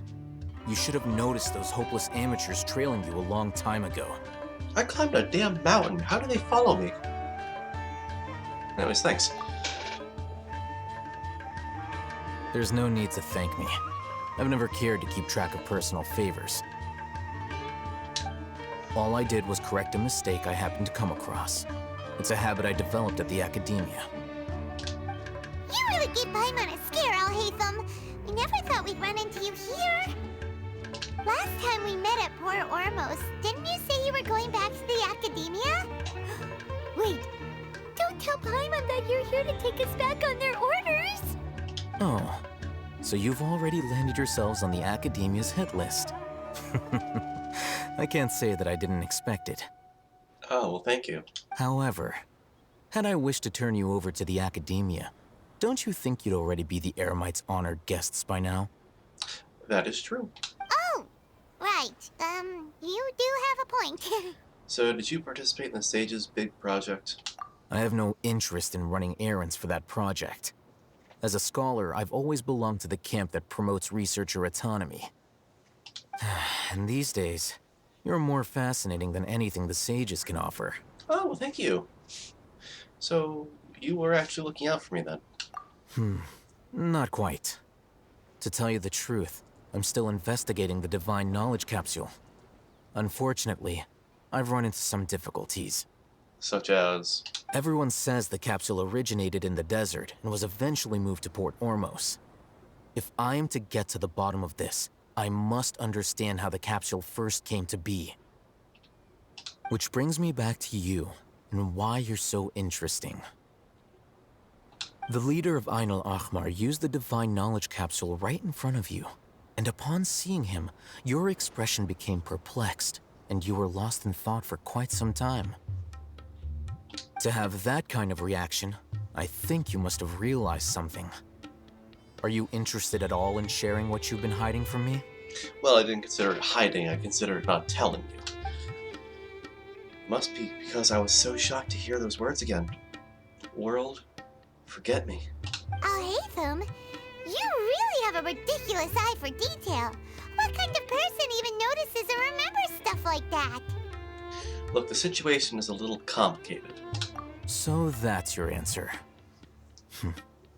Well, I do work for the Academia after all. So considering that, it is indeed wise to keep your cards close to your chest. But that does prove you do have some undisclosed information about the Divine Knowledge Capsule. Am I right? I plead the fifth. No matter. Rather than simply learning the answers from you, I'd still prefer to investigate on my own. Speaking of, you two are also headed to the desert? Yes. That's right! We have the same plan as you! But we don't really have any concrete goals at the moment. Then I'd suggest starting with Aru Village. It's the largest settlement in the desert, so it'll probably have more resources and intel than anywhere else. Well, would you like to head there together? Yeah, that sounds good. It's always better to travel with someone you know. Let's go!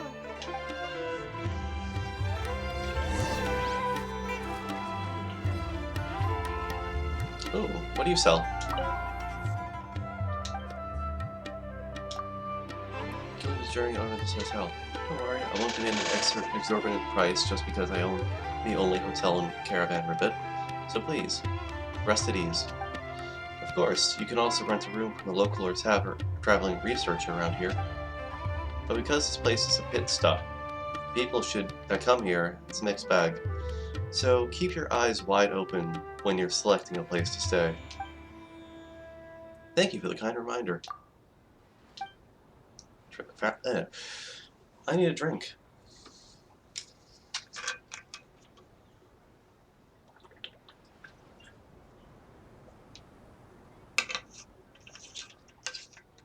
traveling is physically demanding. The most important things to have on your trip are adequate food and a safe shelter. And these are the least we can do for our guests. Oh, food!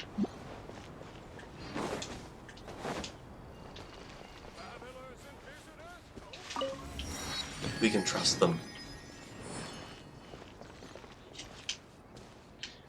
Well, I'll have to come back here and search it for all the treasure it has. For right now, it's back to walking.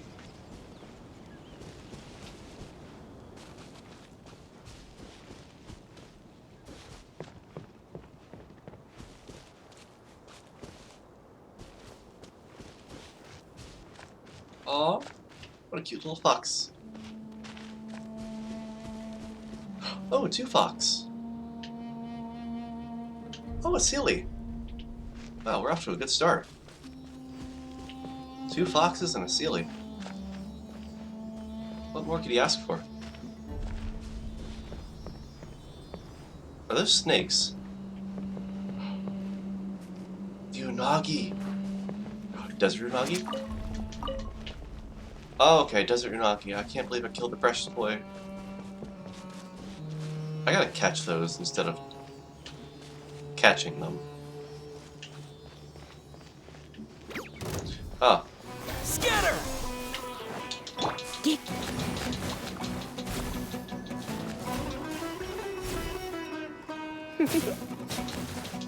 You're in for a little... Propagate! Time for a light show!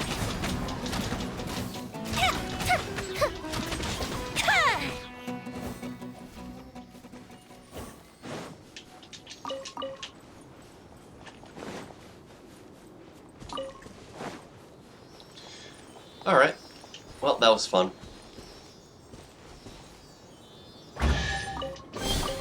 What do we... Oh, that's it. Oh, it's Daddy. I don't want to fight those.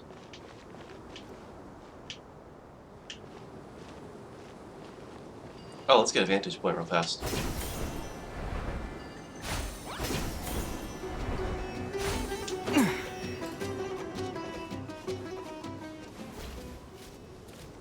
Is that a... Oh. Oh, wow, the sand. Oh, I like how it tracks the sideways footprints. Oh, that's clever. I like that. Anyways, from this vantage point, I can't really tell much because it's fucking windy. I do see a Sealy though. And we gotta head down in that direction anyway. I might as well pick up some loot along the way.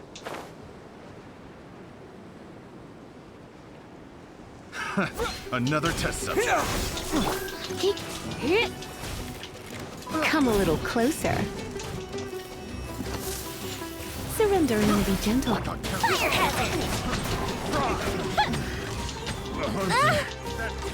comes the hunting. You're in for a little shock. Come a little closer. You're in for a little shock.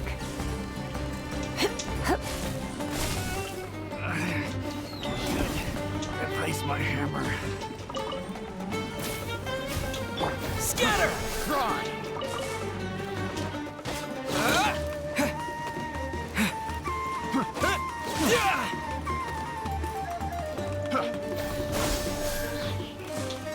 Allow me! Try. Picked the wrong test subject. Oh, it's got an achievement.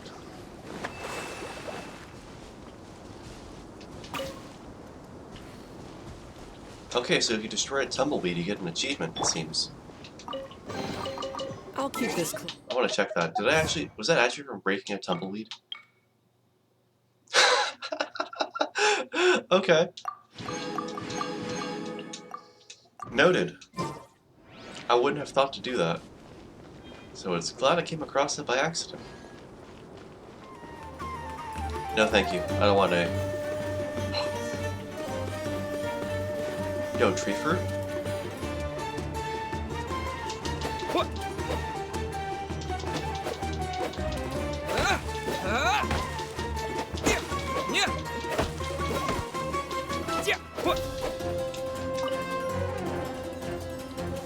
Okay, we got a new nut.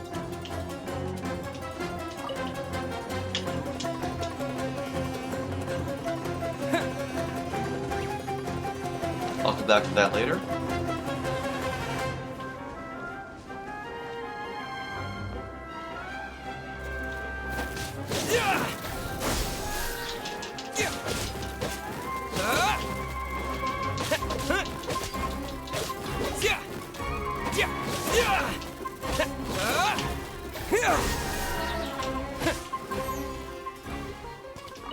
Ah, a source of food. I wouldn't have expected that from scorpions, but I think that's actually a custom in some places. Oh, scarab. Off to a good start. Oh, and crystal flies too.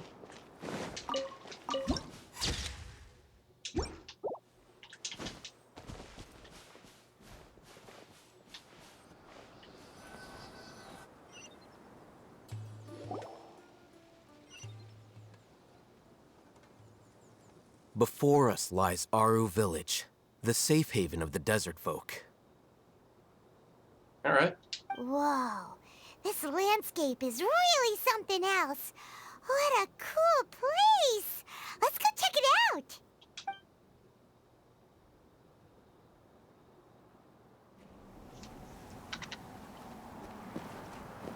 Getting a lot of cutscenes tonight.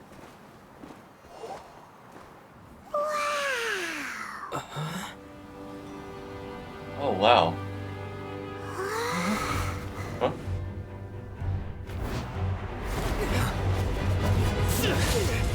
Okay. Buddy.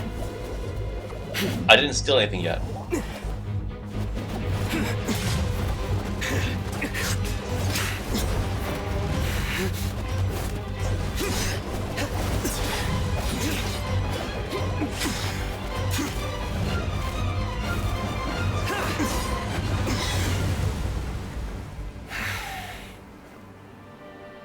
Can we help you? Sino. Sino.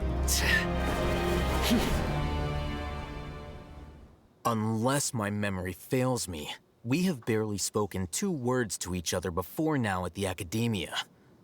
Would you care to enlighten me as to when and how I invited the General Mahamatra's wrath? Oh, Hatham. Do not think you can escape my judgment just because you managed to escape my attack. Judgment? So that's how you'd characterize your actions here, is it? Or would elimination perhaps be a more accurate description? Had I used my full strength, not even this traveler would have been able to stop me. I doubt that. I have fought gods. Though styled like an assassination, I sought only to ensure that my target would be unable to flee or resist. Standard practice for the Matra, as well you know. Seemed to me more like your own personal touch. Who is that, Al-Hatham? Did you call him General Mahamatra? Yes. General Mahamatra Sino, head of all the Matra at the Academia. He's a formidable hunter, and the ultimate nightmare for any who have committed academic crimes. Like plagiarism? You seem to have placed a lot of trust in Al-Hatham, to the point of blocking an attack for him. Well, it looked like you were going for me. If I were you, I'd never choose to side with him. I wouldn't believe a single word that comes out of his mouth. This coming from the guy that tried to kill us. I have been pursuing this scribe for a long time. I urge you, stand back and do not seek to defend him any longer.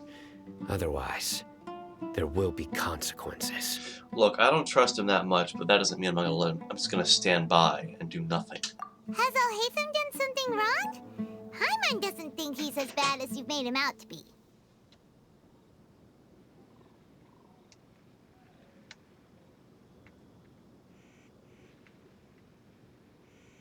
Just for my door open.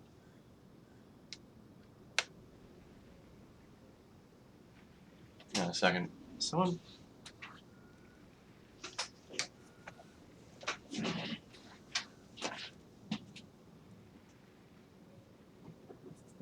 Hey, Billy.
Sorry about that. Family member was talking, asking about my birthday and what I might want.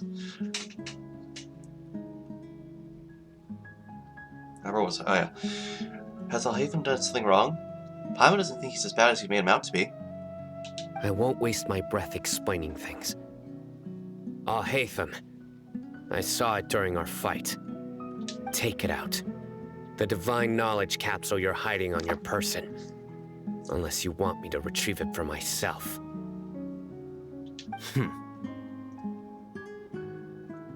Very perceptive of you.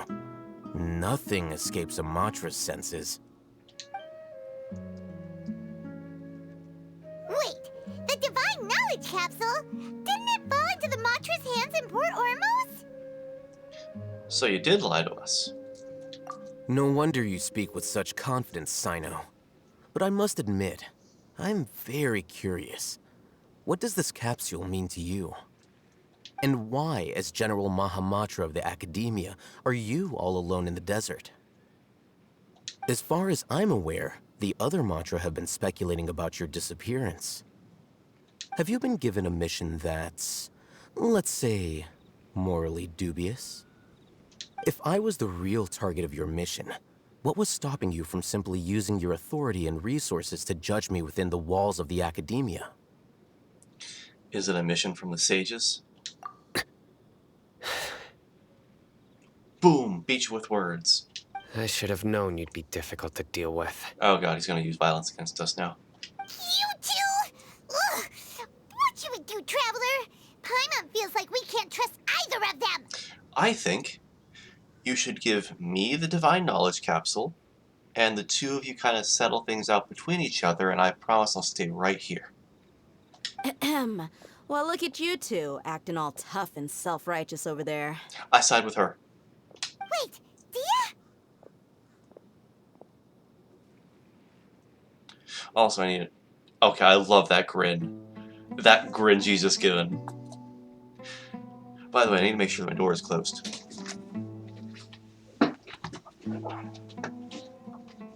It is not.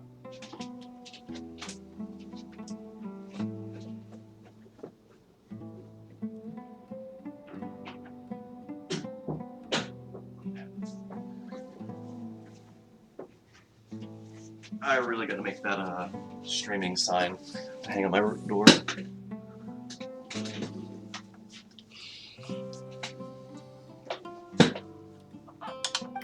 Finally, someone that we can trust! You gotta help us out here. Otherwise, these two are gonna start fighting again. Yeah, sure looks that way. Two giants from the academia duking it out once and for all. Not something you get to see every day, that's for sure. Listen, I know you academic types love to fill up your big brains with self-righteous morality and lord your empty rules and virtues over each other. But how dare you bring your petty disputes into the safe haven of Aru Village? It seems like someone's gonna have to beat some sense into your thick skulls until you finally learn to respect these grounds. Oh, there's Cecilia up there.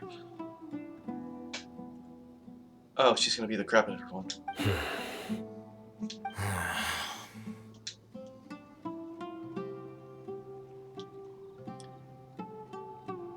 Neither of them can afford to be distracted by Dea.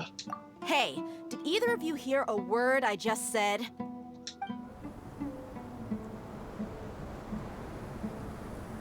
Whoa, what's going on? The wind's so strong. Is this a sandstorm? Paimon's gonna get blown away. Another sandstorm? What's up with these recently? Hey! All of you, over here, quickly! We have to take cover! Someone's calling for us! Oh, this wind is too strong! Let's get over there! That sounded like Candace. I'm not gonna ask the question, but I agree, let's go over to Candace. Come on, you two. Jeez, are all of you academia folks such hard work? Move it! All right, stop yelling. Sorry, but we have to yell in the sandstorm. It's kind of hard to hear people talk.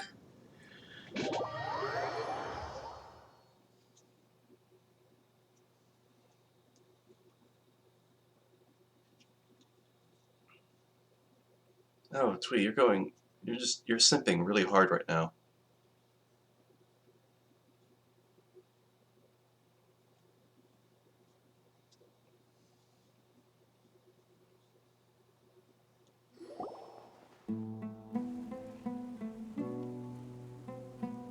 Sino, sit at the get-along table right now.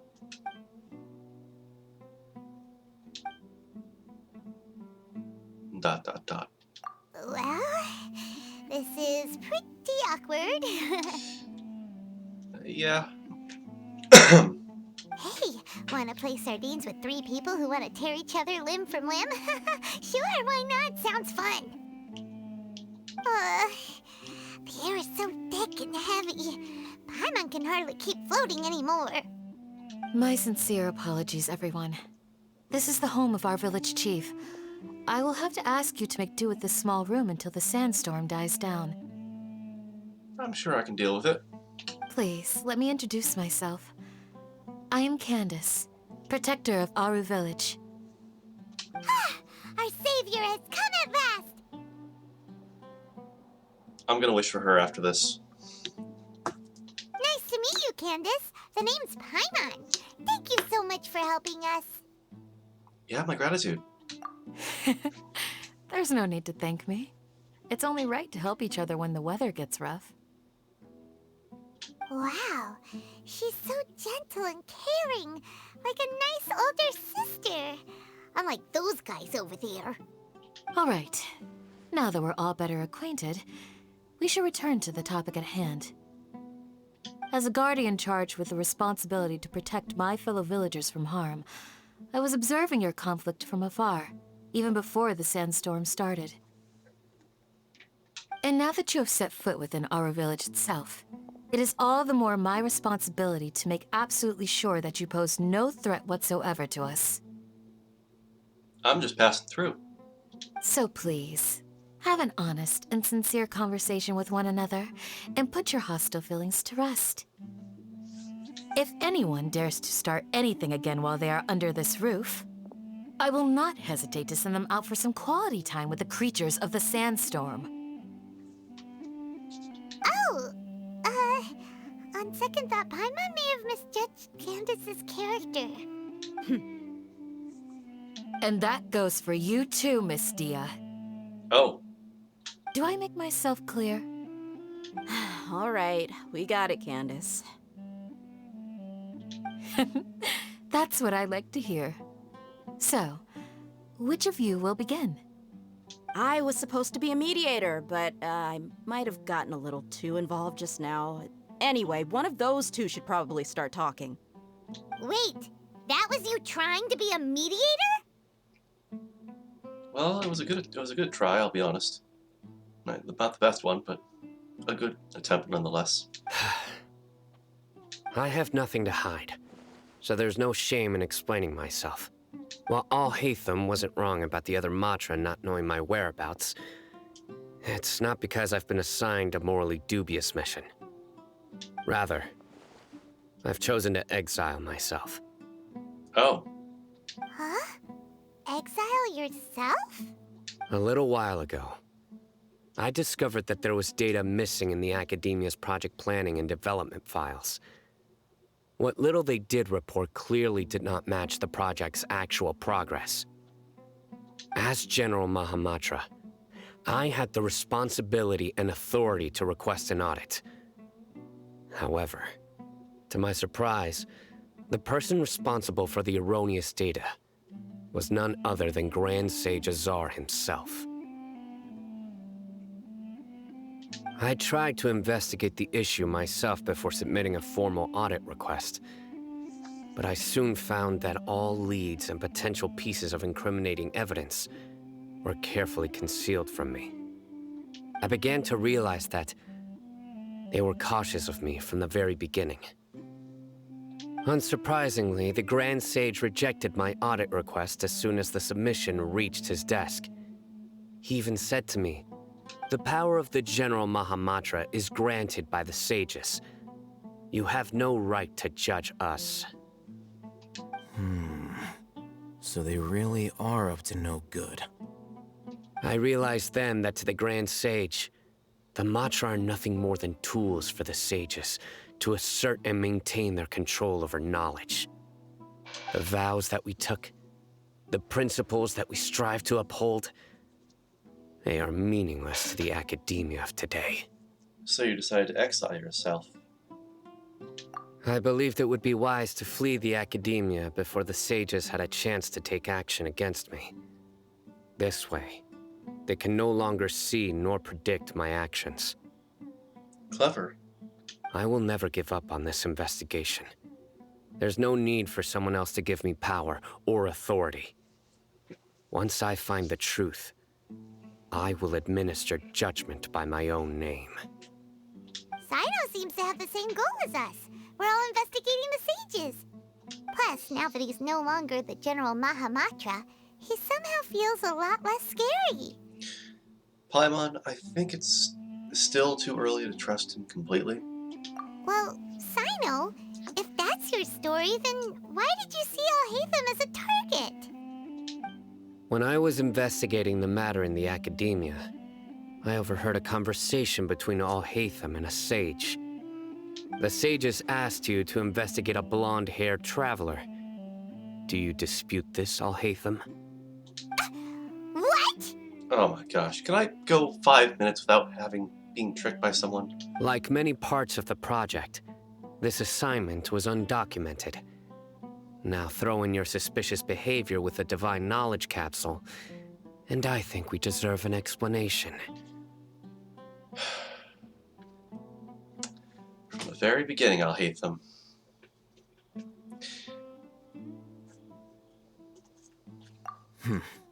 Yes. I was indeed tasked with investigating the Traveler. Well, at least you didn't try to kill me. I'd put it on the same list as Child. Alhaitham! After all, the promised reward was so great that hardly any scholar could have refused.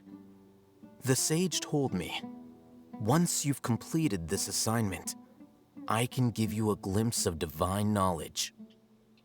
Yeah, we know what that's code for now. A most enticing offer. Unfortunately, those academics don't know me at all.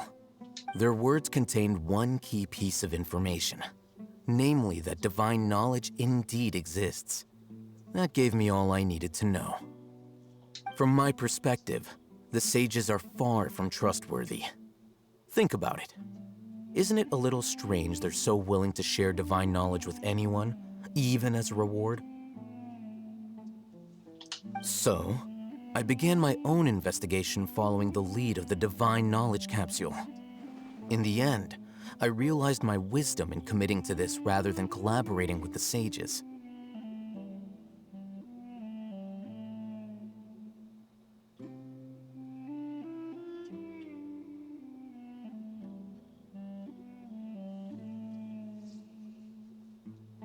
Alhaitham is just ripped.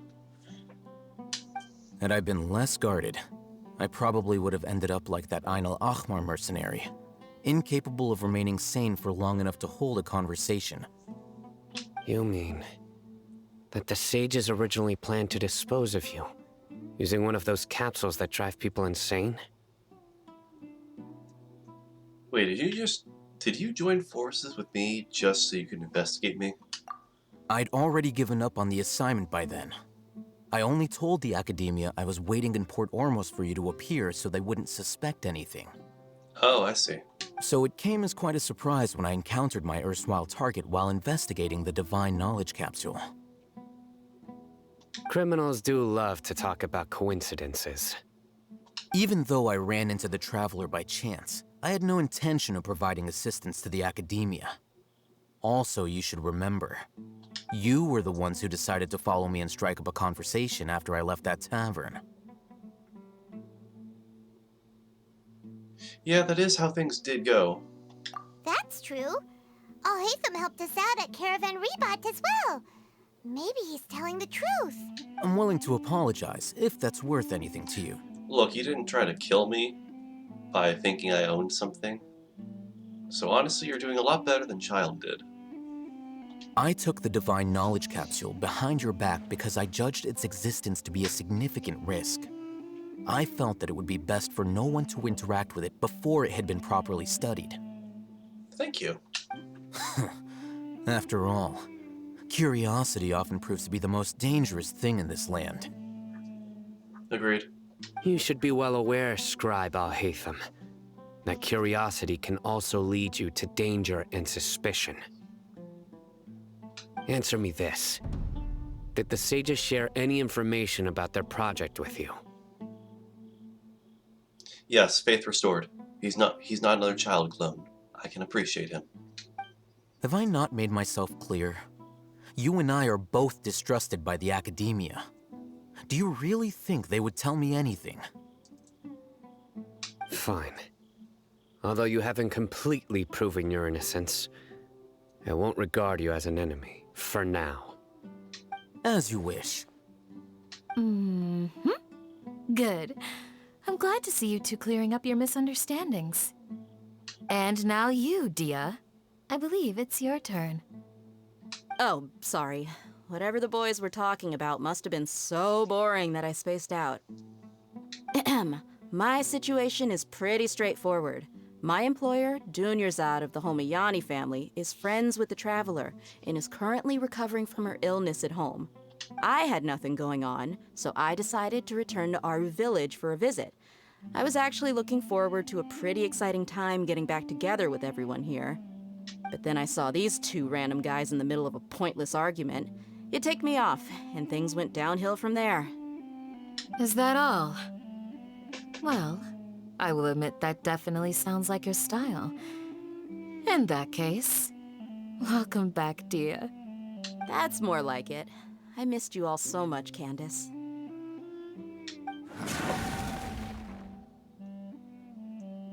Something tells me that wasn't just a desert fox. Whoa! What was that sound? No need to worry. Now that you're no longer at each other's throats, please make yourselves at home. I'll take a quick trip outside to clear out some of those creatures in the sandstorm. Creatures?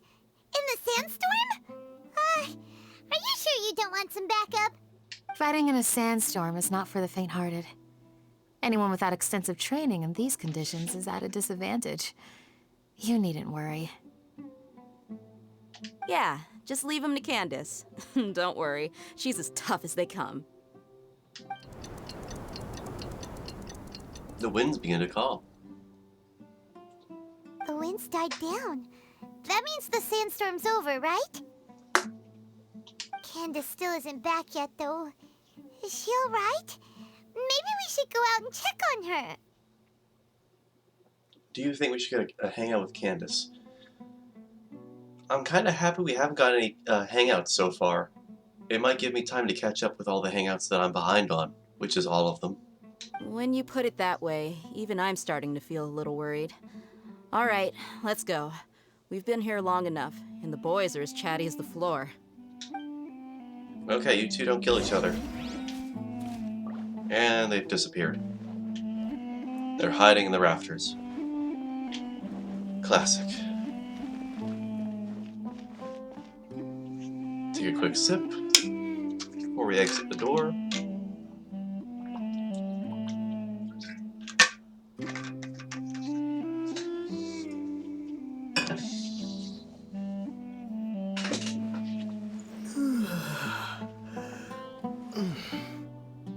Oh, I just cracked my back. That felt really good.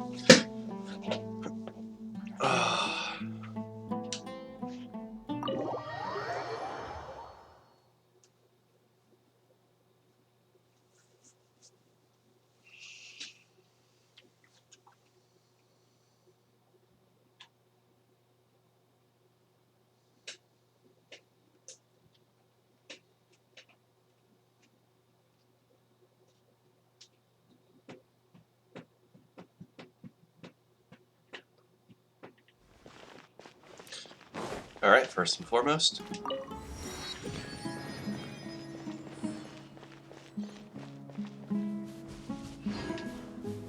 You know what? I'll take the path. I won't be an animal. I'll respect the town for now.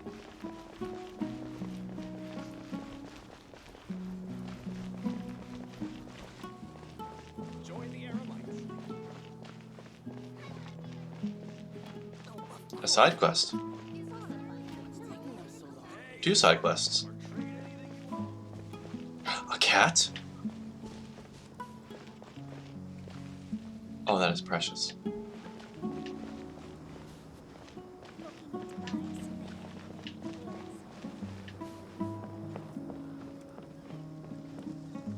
Oh, lovely rift hounds.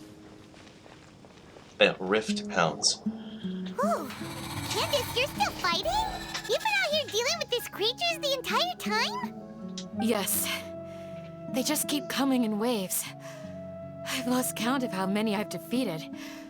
Before I realized it, even the sandstorm had stopped.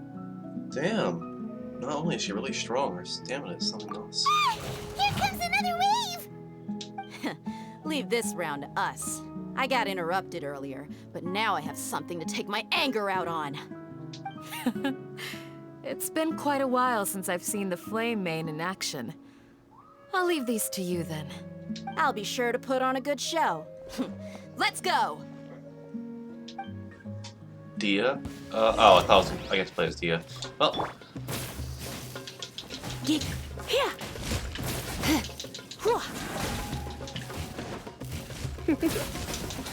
Hit! Rest and rebuild! Scatter! Germinate! Here come the fireworks! Time for a light show!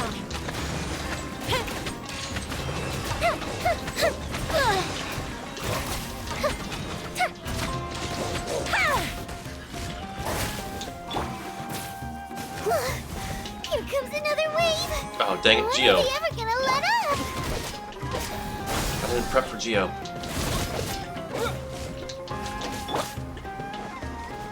Allow me!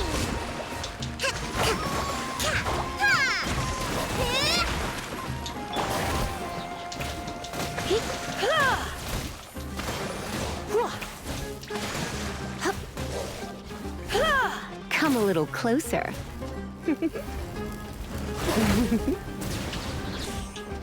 Scatter! Let's spark things up a little.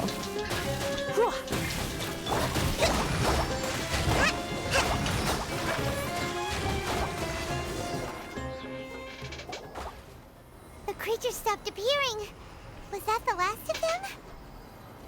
What we fought just now was probably the aftermath of the sandstorm. So we should be safe for the time being. Well fought, everyone. No injuries, I hope. No, just a few scratches, maybe a bite. Huh? Who are you? Ah, my apologies. I haven't had a chance to greet you yet. I had my hands full taking care of the village's elderly and children. I am the chief of Aru Village. Everyone usually calls me Uncle Anpu. It's a pleasure to meet you. Sir, I am also originally from the desert, but I have not been back for some time now. May I ask if such sandstorms are common?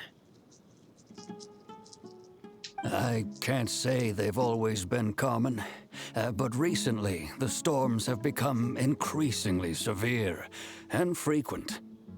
Besides sandstorms, we also occasionally get earthquakes. According to an investigator who stayed in the village a while ago, these unusual natural phenomena are related to the withering of Irminsul. Oh. Another effect of Irminsul's withering. So, Irminsul's withering causes withering zones in the forest, and sandstorms and earthquakes here in the desert?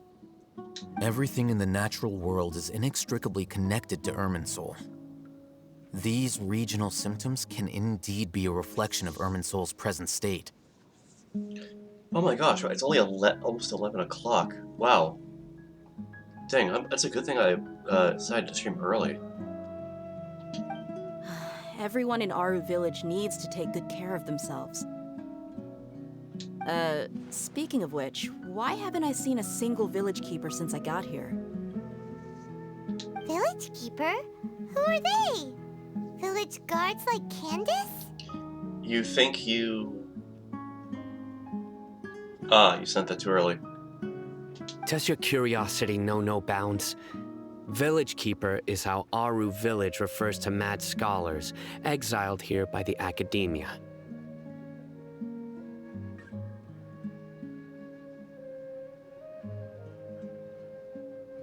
Most of them are scholars who lost their sanity after a period of training in the Avidia forest. Oh, like Hypatia. The academia believes that their crazed mutterings may have a negative effect on the psyches of other scholars. So, they're forcibly exiled to the desert. Though if you ask me, it's all a boatload of nonsense. Hypatia was also nearly exiled to the desert. Alas, that's exactly what we've been trying to investigate. One by one, the village keepers have been mysteriously disappearing without a trace.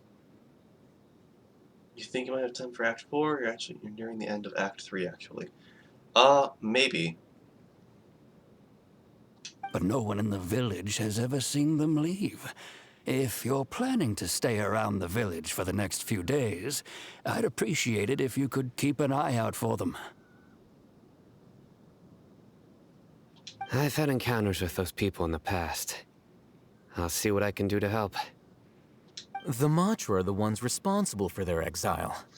Now that you're no longer with them, are you trying to alleviate your guilt and atone for your past sins? I'm fascinated by how you think. Mock me if you will, but if you are guilty, I will eliminate you, regardless of my position or identity. Oh, you're the former General Mahamatra. You must be an expert in these kinds of investigations.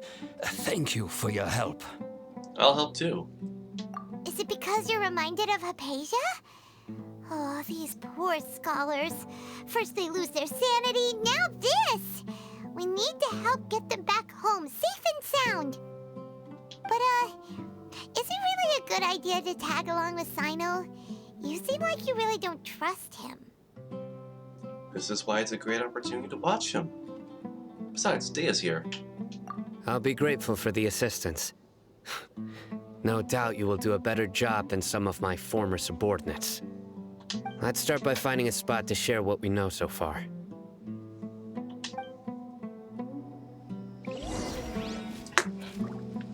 Okay, I'm gonna first activate this.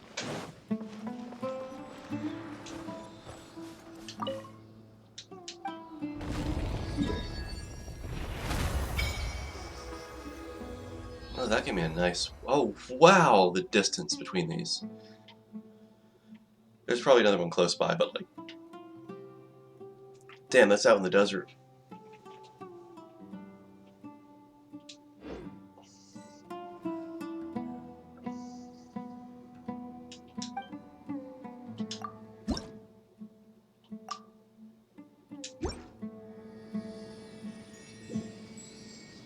Ooh, shiny.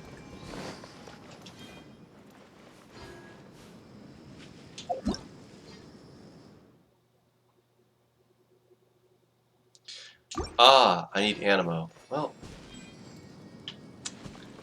I was gonna switch my party around, so I might as well do that.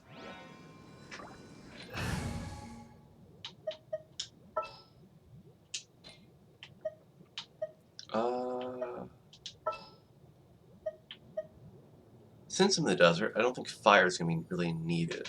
So I guess I should take Geo in that case.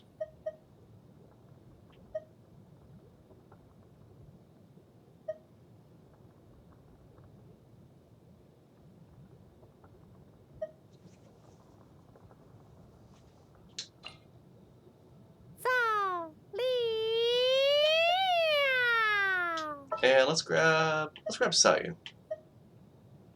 Drat. You caught me. Oh, but I need Hydro actually. Just for like the Dendro things. Okay, oh yeah. It's time to pull the trigger.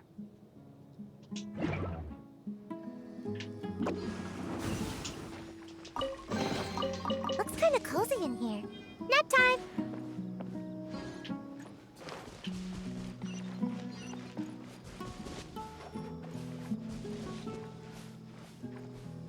Oh, can I collect that? Ow, ow, ow, ow, ow. You should get hurt from climbing on this. Oh, hello.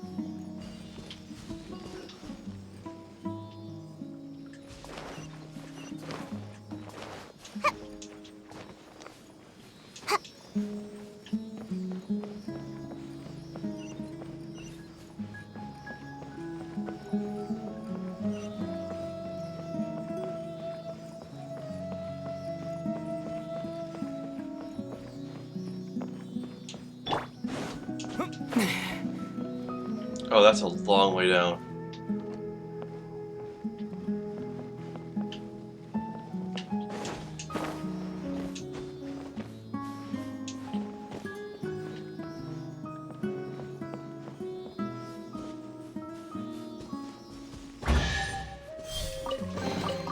Is this an answer from this world?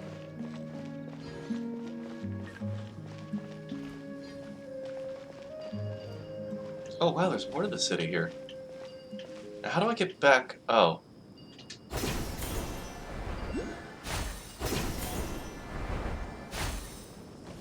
Oh, there's a waterway down there. I thought it was just an empty abyss. Still a long fall.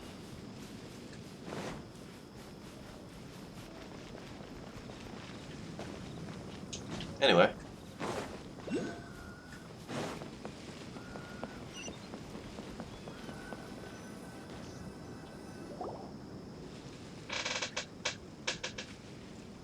Although I've sent myself into exile, I'm still doing essentially the same things as before. Do you still have any questions for me before we start our investigation? Why do they refer to the Mad Scholars as village keepers? One of my former subordinates told me that this title has its origins in a strange incident. The Academia has long exiled Mad Scholars to Aru Village. A mysterious phenomenon exists here. When Mad Scholars first arrive, they are as incoherent and deranged as before. But after spending some time here, they invariably begin to calm down. Initially, the people of Aru Village greatly resented having to take in the Mad Scholars. But a strange incident one night changed that. Aru village was struck by the strongest earthquake in living memory. Seeing buildings on the verge of collapse all around him, the then chief of the village was preparing to take everyone to safety. Suddenly, he noticed a mad scholar crouching in a corner, caressing the ground with his hands. A soft, green light radiated from him, like a divine glow against the backdrop of night. Despite the powerful tremors that ripped through the ground that night, all the houses remained upright, almost as if they had grown roots reaching deep into the ground. In the end, not a single building collapsed, and no one was hurt. That's cool. After that, the people of Aru village treated the mad scholars with greater kindness, and began to refer to them as the village keepers. The soft green light? A mad scholar protecting Aru village? What do you make of it, Traveler? Must have been Nahida's power. Paimon thinks so too. Actually, Sino, do you know if any of the mad scholars continued to wear their Akasha terminals at Aru village? In theory, they would continue wearing them so the academia could still monitor their activities. With that said, the main Akasha system would no longer have any interaction with them. Oh, no wonder! Everything makes sense then! Add in the fact that they calmed down, it was probably Nahida who calmed them. If you are able to draw a conclusion from this one story alone, then it appears you possess much more information than I do. We've been around. So, what do you make of the story? Lesser Lord Kusanai was actually the one protecting the village. Really? Lesser Lord Kusanali. What? You don't believe us? Lesser Lord Kusanali was definitely using the Akasha to give her power to the mad scholars! No, it's not so much that I don't believe you. I'm just struck by your reasoning. Because it's so specific? Lesser Lord Kusanali, the current Dendro Archon. Is she really active in Sumeru? The Academia has always placed far greater importance on the late Greater Lord Rukkhadevata. They've more or less ignored Lesser Lord Kusanali, and I've never had any reason to doubt their views.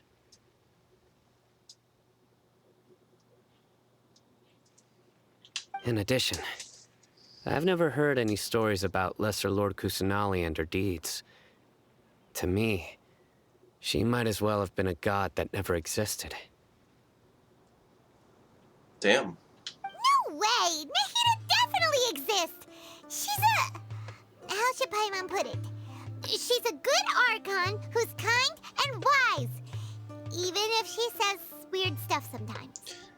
Also, we saved Sumeru City together in the not-so-distant past. I've spent many years interrogating criminals, so I can easily tell when someone is lying. Good! Then you should know that we're telling the truth. That look in your eyes. I've never seen that from a liar. You two really must have met Lesser Lord Kusanali. How can this be? We're kind of, popular among the gods. To think, our Archon has been amongst us this entire time. Alright, now it's our turn to put our skills to good use for this investigation. You betcha. But easier said than done, especially since we don't have any leads. Maybe we can start by knocking on some doors. Excuse me, are you here to help me find my grandpa? Yes. Huh? Who are you? By the sounds of it, a resident of this village. My name is Isak. You'll help me find my grandpa, right? Is your grandpa a mad scholar? Hey, don't say that. Grandpa is just Grandpa. Why do you have to call him that? It's not like he's a bad person or anything. The person you're referring to is... Oh.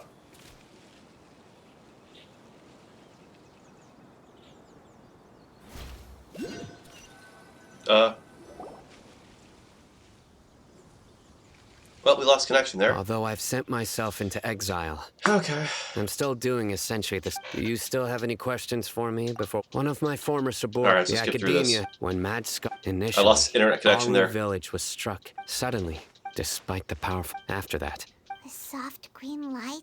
Paimon thinks so too. in theory, Oh, no wonder. if you are able. So, what do you make of the story? Really? What? No.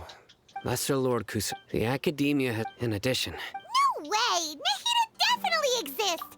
I've spent. Good! Then you That look in. How can this be? To think. Alright, now it's our turn, but easier said. Excuse me. Huh? By the sounds of it, a resident of this village. My name is... Is your grandpa. Hey, don't say... Okay, we're caught up. Now... Yeah, I lost internet connection, I think, on my end. Is everyone still here?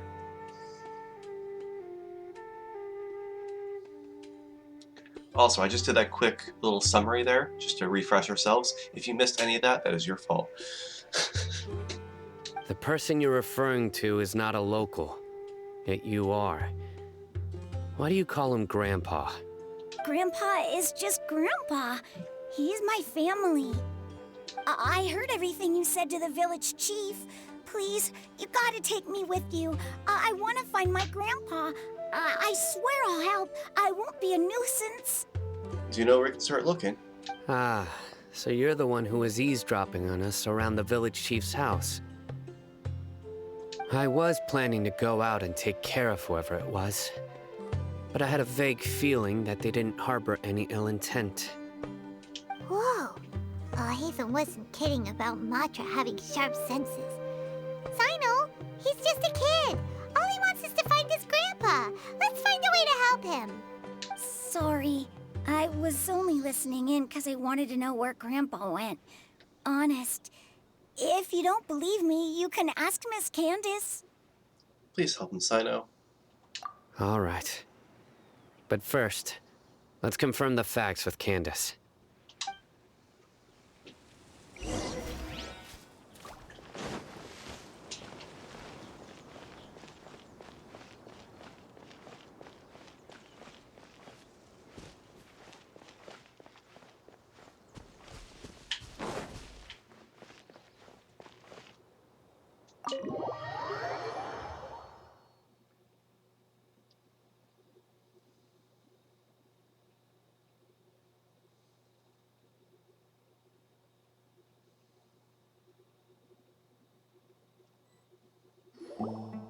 As you approach the village chief's house, Sino asks Isak to wait Sino outside. is super vigilant.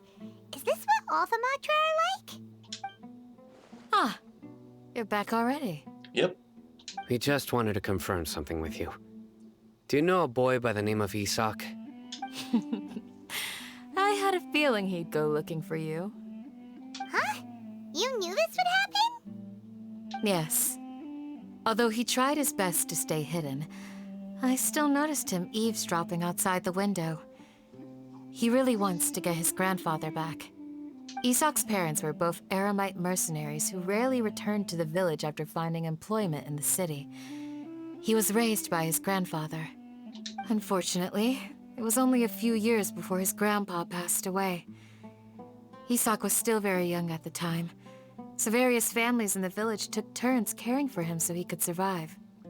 Later, an elderly mad scholar arrived at the village. Isak thought the scholar bore a striking resemblance to his grandfather, and thus often spied on the man. However, the scholar was unkempt in appearance and incoherent in speech. Although Isak referred to the man as his grandpa, he was afraid and didn't dare to approach him. One summer night, the oft mumbling and bumbling grandpa suddenly calmed down and seemed to become more lucid. He even noticed Isak hiding in the distance.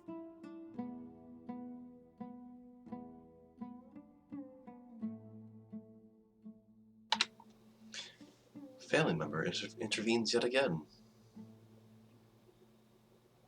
Sorry, let me reread that. I didn't get to listen. One summer night, the oft mumbling and bumbling Grandpa suddenly calmed down and seemed to become more lucid. He even noticed Isak hiding in the distance. So Grandpa walked up to Isak and patted him on the head. He even took Isak to the entrance of the village, where he patiently taught the boy the names of the stars, and accompanied Isak until he fell asleep. The next morning, Isak woke up and wanted to go find his grandpa again, only to realize his grandpa no longer recognized him. However, even so, Grandpa retained his calm expression. Yeah, she has pretty eyes. It's said that those who saw the scholar claimed he no longer appeared to be crazy, but appeared to be living in his own world, almost as if he were sleepwalking.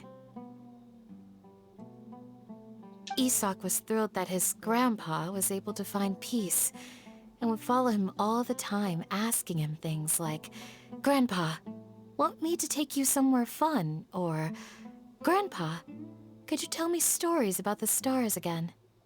All this somehow just makes Paimon feel really sad. It seems like they both deserve so much better. Perhaps. Nearly everyone who lives in the desert has some form of hardship or regret.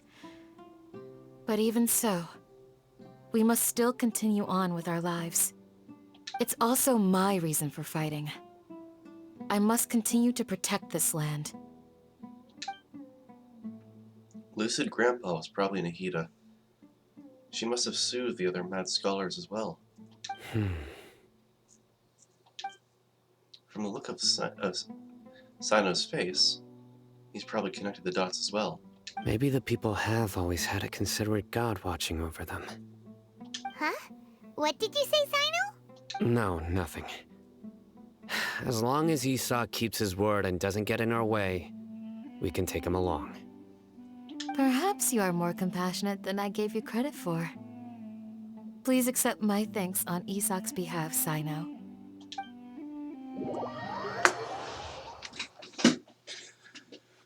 You might actually get this done by, like, midnight.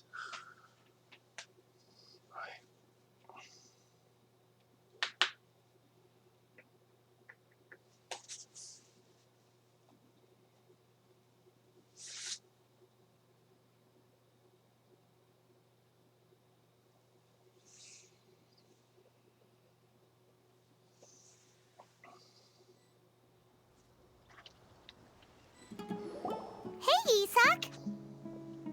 Oh, it's you guys!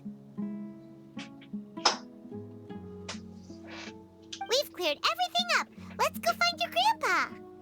Really? Wow! Thank you so much!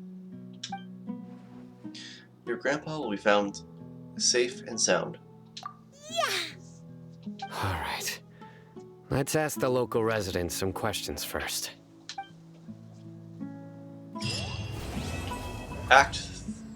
Chapter 3, Act 3.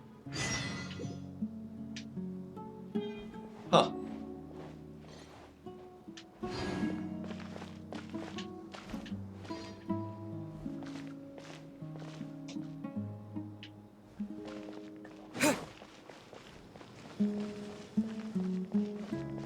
Well, let's ask around. Hello, Kazan. Excuse me, did you happen to see where the missing scholars went? You mean the village keepers? Oh, let me think.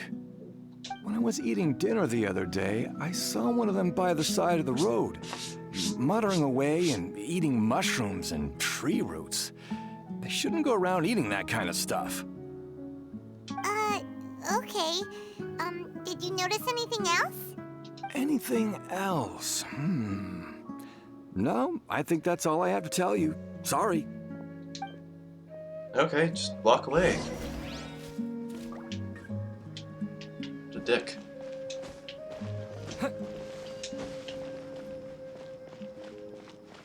Hello, Shani. The scholars that have gone missing. Have you seen them? Those eyes. Those fierce eyes. You look like a real fighter. Don't change the subject. right. You were asking about the mad scholars. I think it's been a few days since I last saw them. I usually go to bed pretty early, so I'm not too familiar with what goes on at night. But honestly, I feel quite sympathetic towards them. Even though they act a little strange, they've helped me in the past. If it weren't for them, my house would have collapsed long ago. Do you also think Grandpa and the others are good people? Grandpa? Oh, hello there. It's little Isak. You mean that nice man who looks like your grandpa's long-lost twin, right? He was actually the one who protected my house. I saw it with my own eyes. He happened to be staying near my house that day and was doing something with his hands on the ground. It still feels pretty surreal now that I think back on it. Did someone teach them how to do that? Well, whatever the case, I'll always be thankful to him and whoever taught him to look out for others. I'm pretty sure that if I ever went mad, I wouldn't be able to do anything like that. Gotcha. Thank you. Well, we learned, something. I gotta be honest, that's pretty ominous.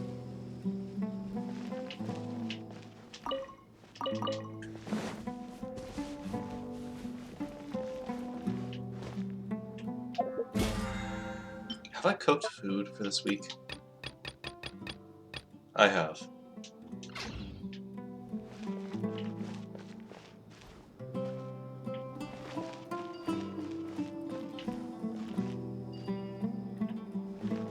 Oh, it's down below. Stay safe. Don't get hurt.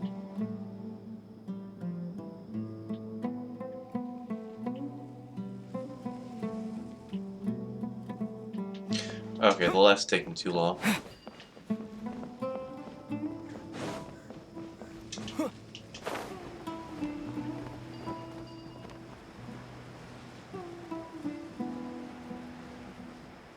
Oh, we have to go back up? Then why was it telling me to go down?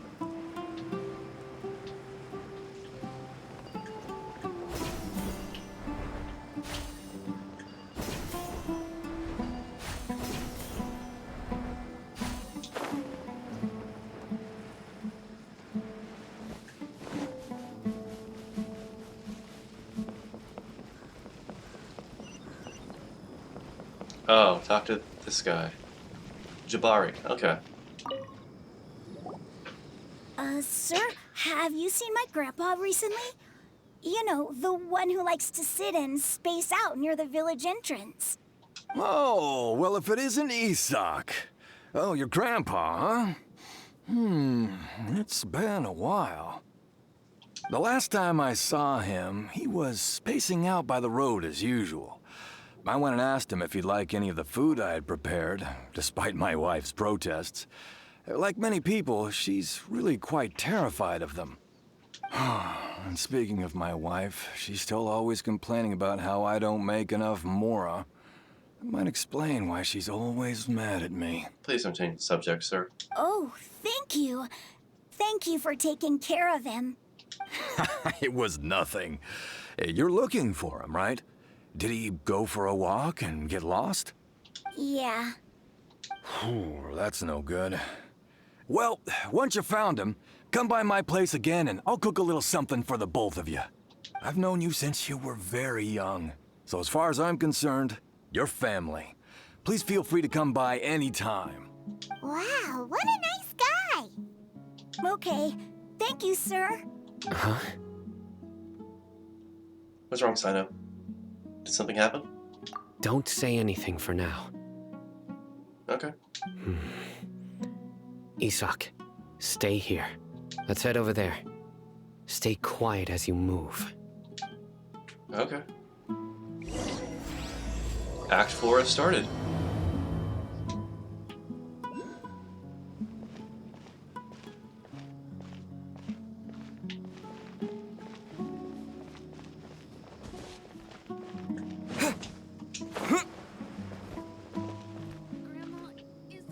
King really gonna come back from... Listen, see if you can make out what they're saying. Have you heard? The mighty Scarlet King, the sovereign of our faith, will soon return to this world. Yes, of course I have. The Scarlet King is the one and only true ruler of this land. I've never believed in any other gods. Still, you say he's coming back, but it sure doesn't feel like life's about to change around here anytime soon. What's your proof? Haven't you noticed? The village has been getting more deranged scholars than ever. Delavar was saying that many people also went insane just before the fall of the Scarlet King civilization in ancient times. We don't quite know why, but it seems like there's some sort of connection between insanity and the Scarlet King. Oh, they plan to make... Oh, they're gonna make Scaramouche into the Scarlet King. Isn't it a sign of the Scarlet King's power that all the mad scholars have disappeared? If you ask me, they must have been chosen as the final sacrifice for the Scarlet King's resurrection. That doesn't sound good. Huh. Now that you say it, that does make some sense. Does this mean our lives are finally going to take a turn for the better? Exactly. Those city folks will get what's coming to them. Note to self, do not trust anyone here.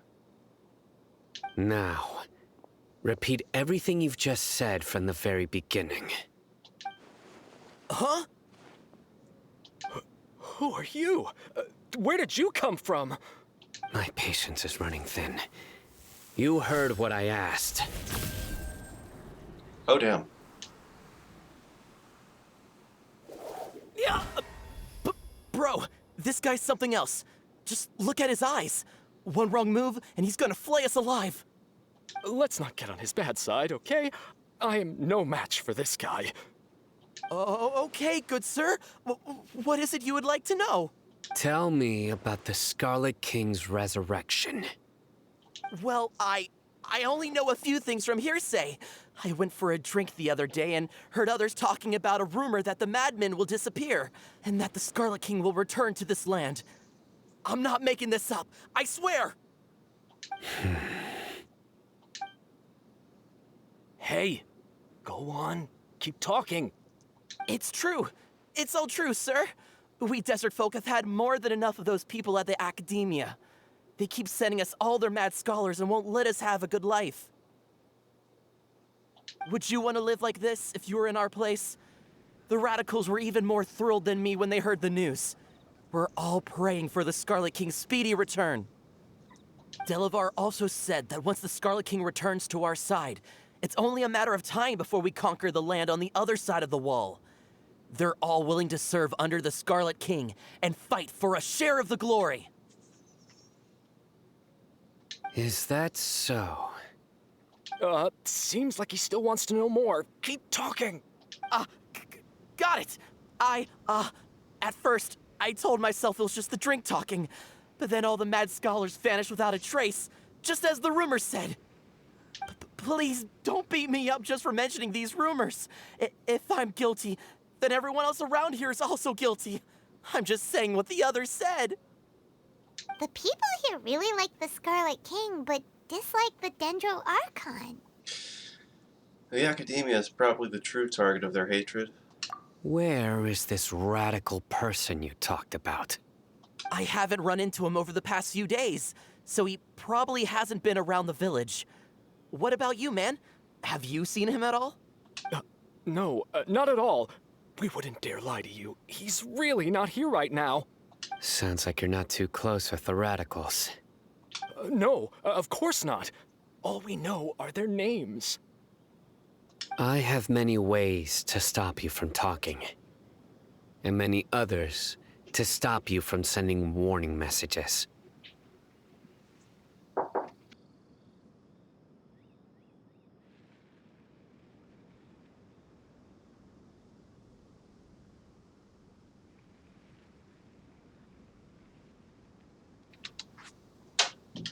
So you'd best just stay home and hope I don't hear of you trying to contact anybody. Yeah, don't worry about that.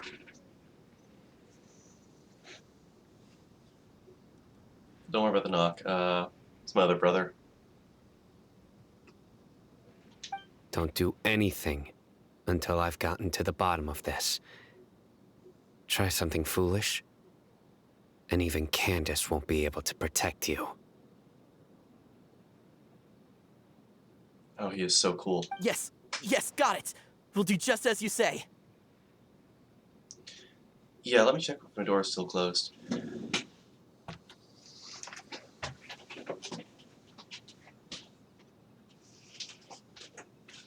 No, it is not.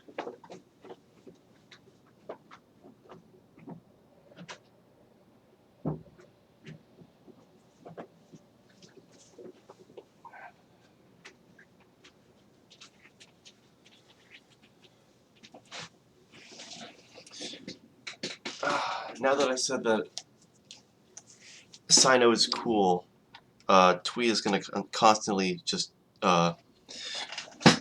ask, "Oh, are you gonna wish for Sino now that you said he's cool?"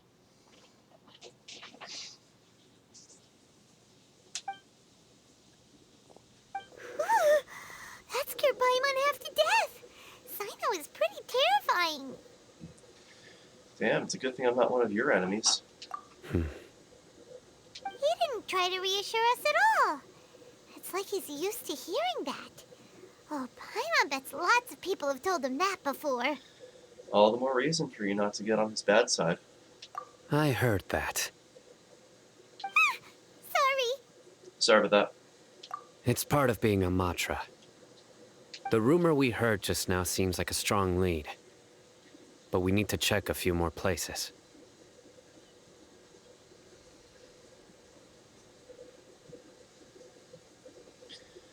Maybe we could check the scholars' homes? Very well. Isak! I'm here. Where's your grandpa's house? Well, I can take you there. Just follow me.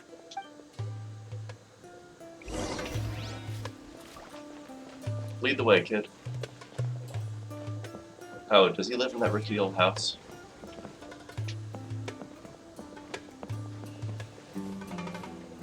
Grandpa? Oh, he likes to be alone. Sometimes he stares at the sky in a daze, and other times he just pokes at the ground with his fingers. Every now and then, he yells out at the top of his lungs, so a lot of people are really scared of him. But he's a good person, really. I know he is.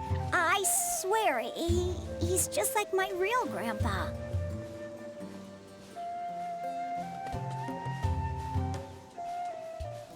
This kid's leaving like a solid trail more than just footprints.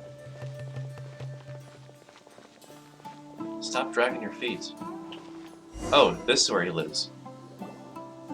Well, this is where Grandpa usually stays. There sure isn't much here. What's that smell?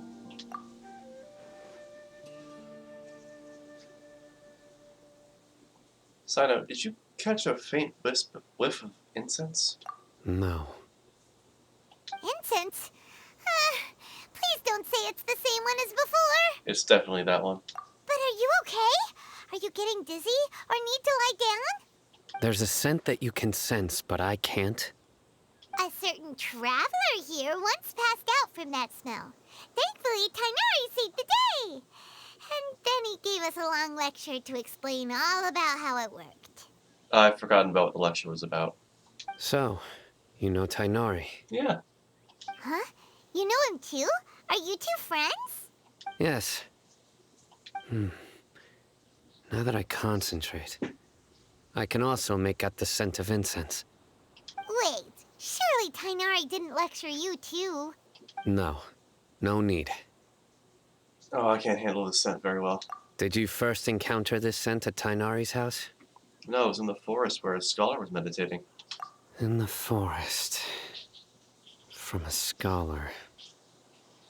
Let's look. Let's keep looking for more clues. Oh, I can't wait to pass out.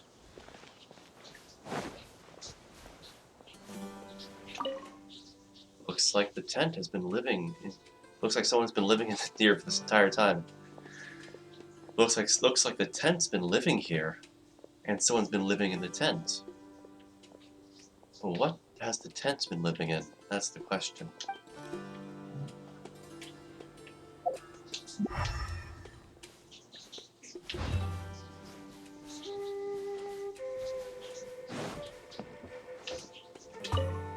All these are daily necessities.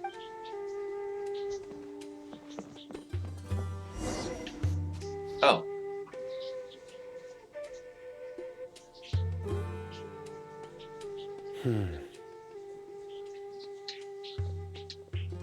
What's up? What are you looking for, Sino? Here it is. Take a look right here. Paimon doesn't see anything. Although the traces have been completely buried in the sand, there are footprints here. Damn. From the size and shape, they belong to an adult male. This pattern is a common one from this area. Local shoes. This was probably someone from the village. The scent is quite faint, but still extant. The footprints head in the direction of the door. You mean someone else has been here? But who would come looking for Grandpa? He doesn't have any friends. We'd have to ask whoever lured him away with the incense. They lured him away. So that's what happened. Huh? So you can lure someone away with just a scent? Paimon, you get lured away by food all the time. Hey! What's wrong with liking good food? Everyone's got something they love in life. Exactly. Most scholars are fond of incense, since the smell supposedly helps them clear their minds and discover new knowledge. Ah, so it is like weed. Even deep within the clutches of madness, they still yearn for their knowledge-seeking days, and will follow the scent whenever it presents itself. No, Grandpa. So, someone's taking advantage of their weakness? Huh. Still, why would anyone want to abduct all the scholars? Is it to resurrect King Destrip? Are the rumors really true? I mean, that's the only lead we have so far. Could the disappearance of all the mad scholars have something to do with the radicals? It's highly likely. Please, you have to save my Grandpa. Grandpa's never done anything wrong. Please help him. We'll save him. Sounds like we'd better help get him back. Don't you worry, Isak. We won't let whoever took him get away with it. Let's head to Aru Village and inform Candace and the others about what we learned here. After that, we'll set off to find the scholars.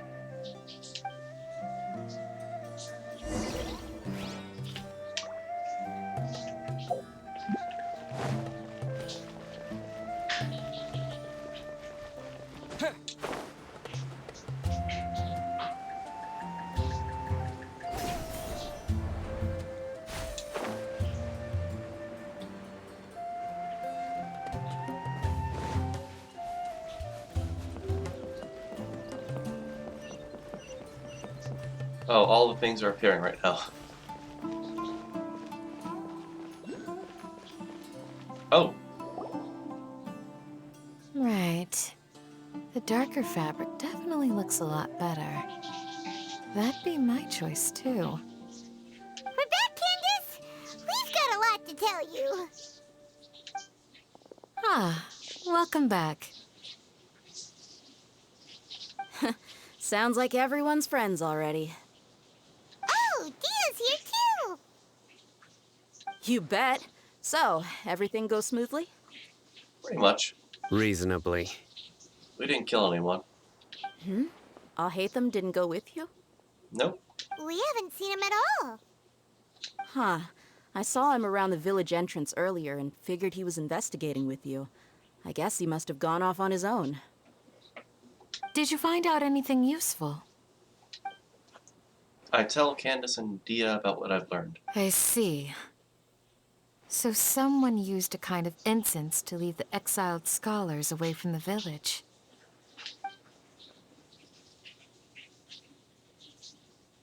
The resurrection of the Scarlet King?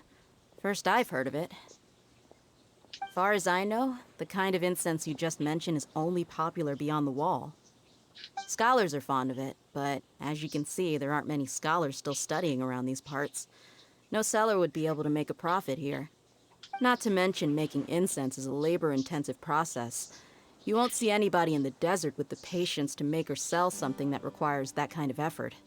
It seems someone from beyond the wall must have been supporting this. Makes sense. So what should we do then? Do we go back to the academia and search for leads there? I wonder if anyone's going to notice that guy. If it was any other day, that would be your next logical step. But today, you've got me on your team, so you get an extra tip. Oh, thank you. Didn't you say that the villager got his news from the tavern? Well, I also like to drink at the tavern, so I know a thing or two about these radicals he mentioned. If Paimon remembers correctly, the leader of the radicals is some guy called Delavar. Okay. Ah, yeah. Delavar, the scar-riddled bandit, Enger, the wide-eyed butcher, and Jabari, the duck-tailed bearded crook. The whole lot of them are known around these parts. I feel like I've heard these names somewhere before. These guys have one thing in common, and that's being broke. The rougher life gets, the more they want to believe in the Scarlet King. Way they see it, the Scarlet King's resurrection is their only chance at overthrowing the Academia.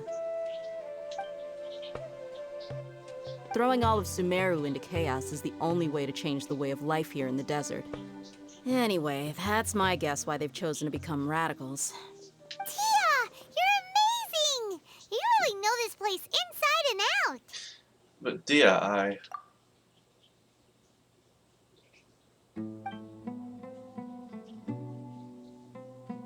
maybe I should stay quiet for now.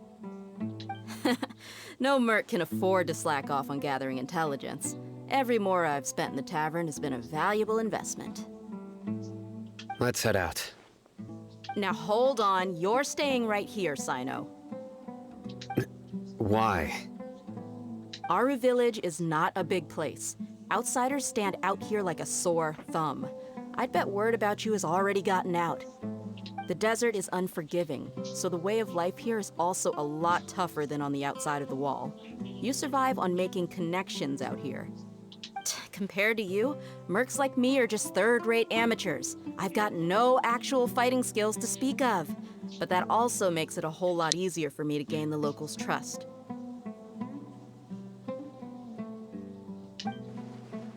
Huh. I need to go around and ask some questions, but it'll be difficult if you're with me.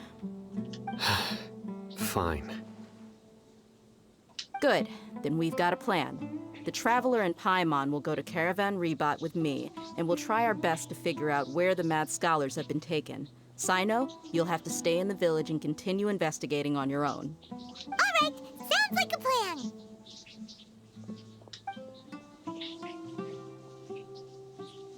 She knew.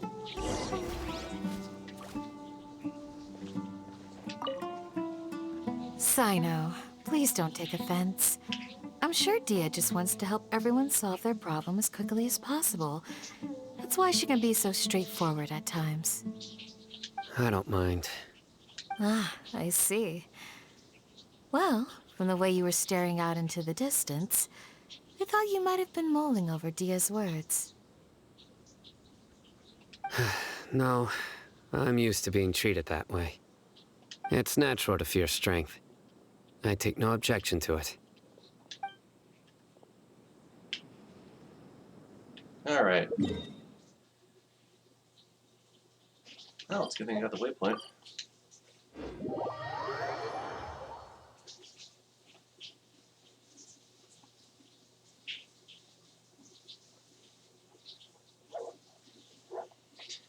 And it's almost 12 o'clock. Wow.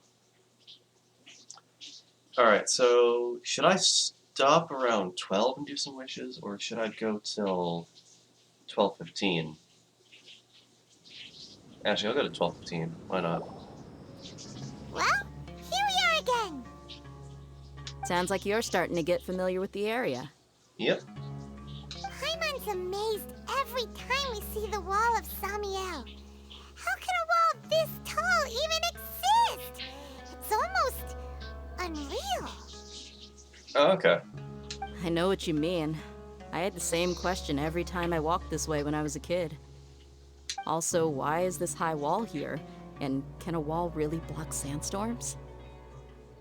Good question. It was only after I grew up that I realized the wall of Samiel isn't just there to keep out the sandstorms. It serves a more important purpose, keeping out people like us.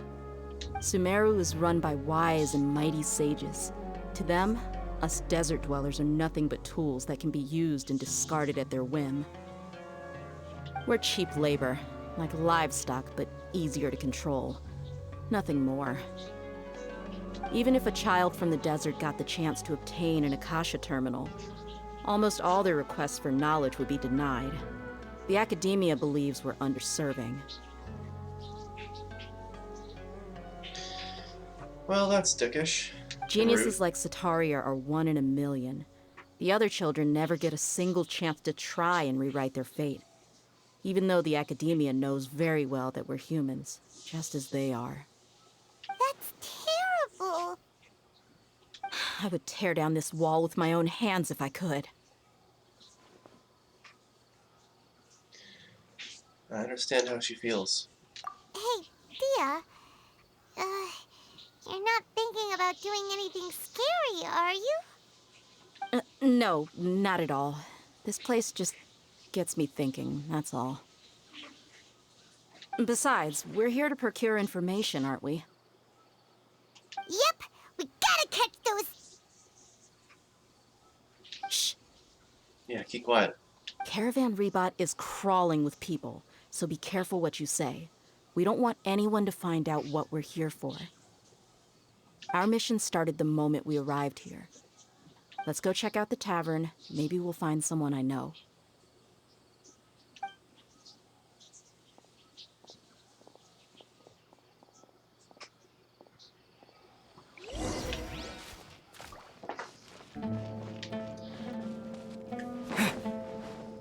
Alright, let's start asking questions.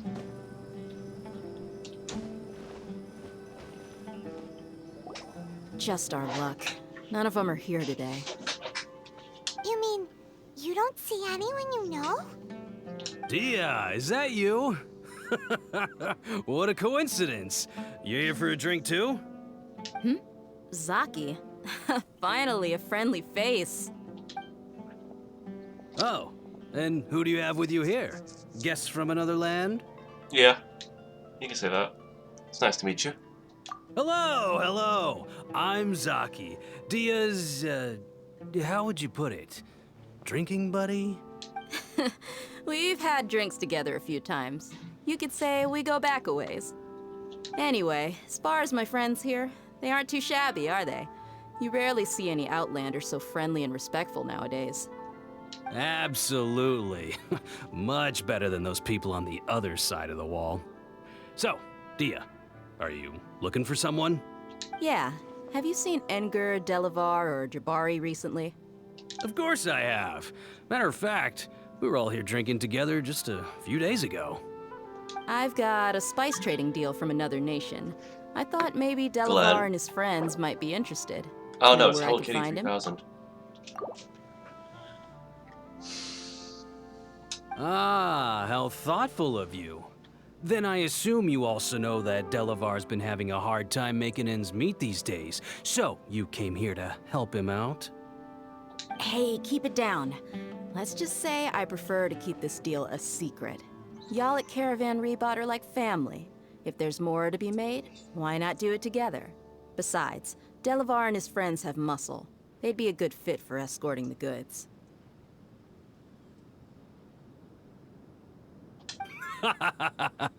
Yes, how considerate of you. Delavar's my friend too, so of course I can take you to him. Come with me. Lovely. Welcome, weary travelers. Oh, we're going back this way. Come on, it's a rare opportunity. Let's go check it out.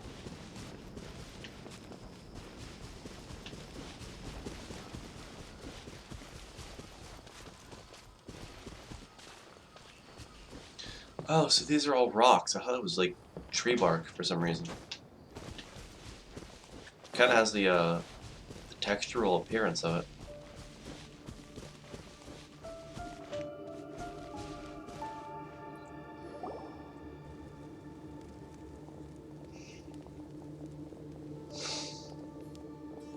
Are we there yet? Yep, this is the place. This place is practically deserted. What are they doing in a place like this?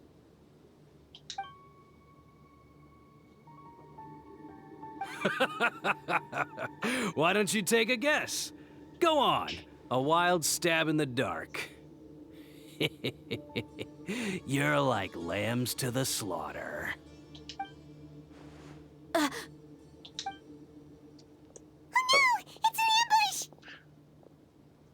Oh no! 5 of them. What's this all about, Zaki? Come on, Dia. You really think we didn't hear about what you said back in Aru village? The boys have kept a close eye on you from the moment you set foot there. Not only do I know that you're looking for Delavar, I also know that you've teamed up with people from the Academia to look for the missing scholars. How dare. So, you've been watching us from the very beginning? Uh-oh. Paimon knew leaving Sino behind was a mistake! And you left the strongest one in the village, didn't you? Who do you think you are? You really thought we'd fall for your little business deal nonsense? So you and Delavar have been partners all along. Dia, I guess it's only natural for a traveling mercenary like you to be out of the loop. Those of us who hang around the tavern have stronger bonds than you think. But you got one thing right. We're all looking forward to an uprising in Sumeru. There's nothing more we'd like to see than the desert folk overthrowing the Academia. If that's the case, then I'm sure Delavar wouldn't miss a second of it. I'll be honest with you. If it weren't for what you said in the village, your little monologue about the Wall of Samiel would have convinced me that you're one of us. Delavar. And Enger, you're here too, huh? Now where's the third one? Long time no see, Miss Mercenary. You should have known the traitors are what us followers of the Scarlet King despise the most. Okay, pal, I don't know what it is about your voice, but I really want to smack you in the face. Dia, I thought that you, a Sounds fellow really nasally. desert dweller, would understand that the Scarlet King is greater than the Dendro Archon. Little did I know, you don't deserve to join us. Yeah, gee, what a missed opportunity. Adopting radical views and kidnapping innocent scholars, all because of some baseless rumors. Anything else I'm missing out on? See? There you have it. Mercenaries are just a bunch of faithless scum with only one thing on their minds. Mora. Pathetic. You're all like a pack of street rats. Rats together are strong, though. You're not wrong. Mercenaries are driven by Mora, and my faith lies with whoever's paying me. As long as there's a profit to be made, anyone can become my friend. Enough talking! Get him! Just as I expected. Let's teach him a lesson, traveler. Well, I can't wait to beat the shit out of these guys.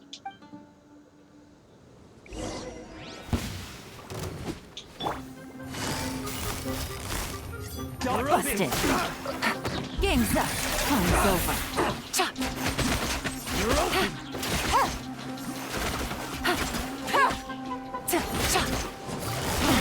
Gutsy. Really? You're open.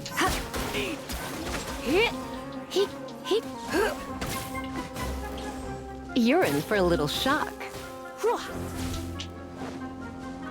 Take that! Spring forth!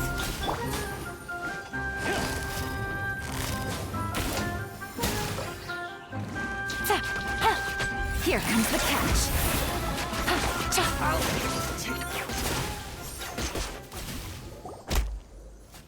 Impossible! How could you? So, What do you think about your meticulous network now, Zaki? How did you say it? It's only natural for a traveling mercenary like me to be out of the loop. I'm guessing your informant told you that I'm just an incompetent merc with no real fighting skills, correct? I mean, that is what I said after all. And of course you would believe everything he reported. The only thing you know about me is that I'm a mercenary, but you've never seen me in action. Even though you heard we went to handle monsters together, you believed that Candace was the only one doing all the real fighting. That so-called Flame Mane is just a fraud. She admitted it herself. She just uses her connections to gain the trust of others. That's what you thought, right? Clever. Damn. She knew what she was doing from the start. Ugh. You lied in the village because you figured that we'd have people watching you. And you were stupid enough to fall for it. I figured as much the first time we drank together. You all thought you were so smart. Pathetic. One swift kick, Dea knocks Zaki unconscious. Okay, that should be all of them. Whoa! So you've been planning this since we were in Aru Village? No task can be done without preparation. I just happened to notice a couple suspicious-looking people while you were out investigating. Oh, but instead of catching them right away, you let them report back. Those two who were snooping around were just a couple small fries. If we want to get the real catch, we have to be patient and give it some time. So those names you mentioned. Oh, you mean the funny names she mentioned back in Uncle Ampu's house? The wide-eyed butcher, scar-riddled bandit,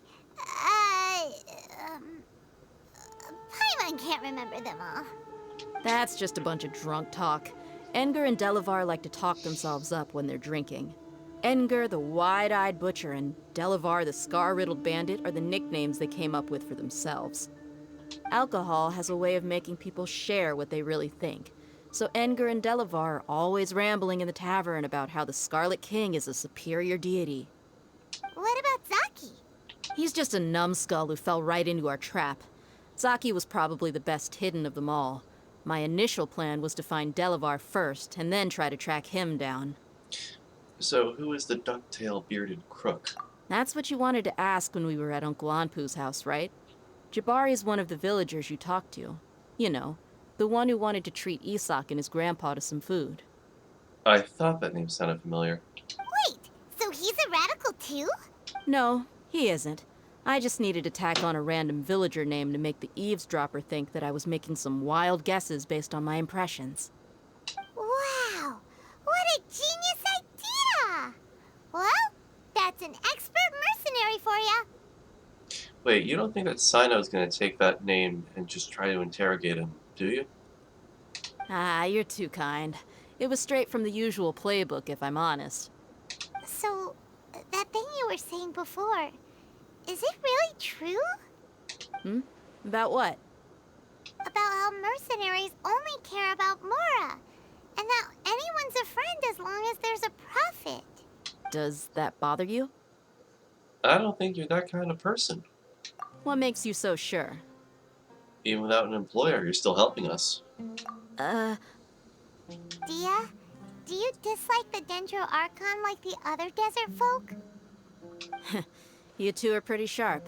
No, I don't have anything against the Dendro Archon.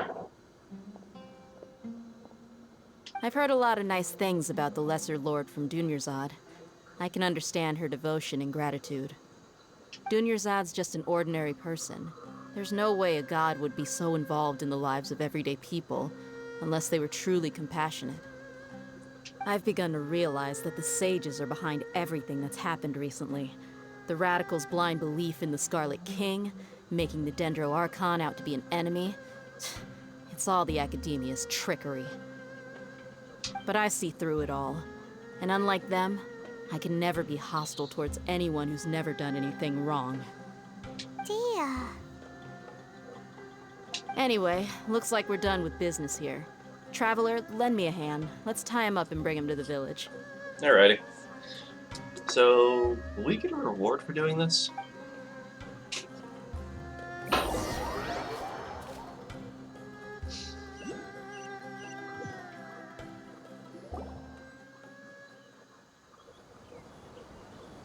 This should be all of them. I'll let you take it from here. All right. I'll be in touch. Until then, please stand by.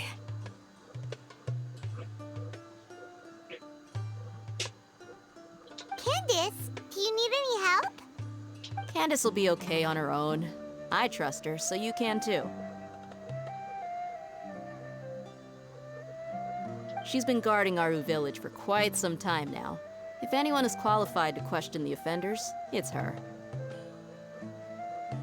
While I'm questioning them, why don't you pass some time by exploring the area? I'll meet you back here tomorrow morning, Traveler. Sounds good. As for these idiots, let's just hope they live to see another day.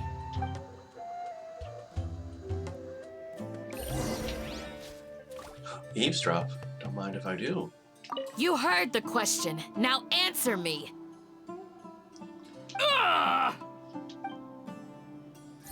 Oh boy.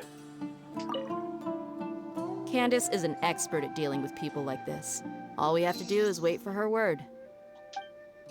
Damn. How many Prima Gems do I have?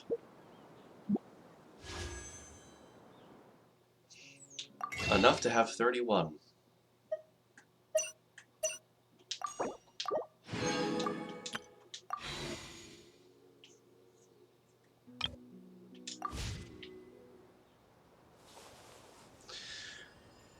Okay, we'll go 15 more minutes with this. So, the next morning. I went to the wrong area.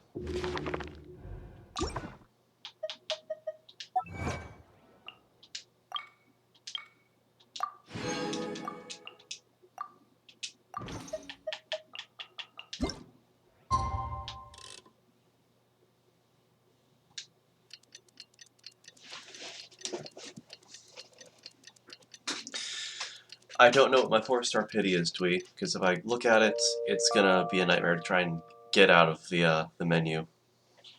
Hey,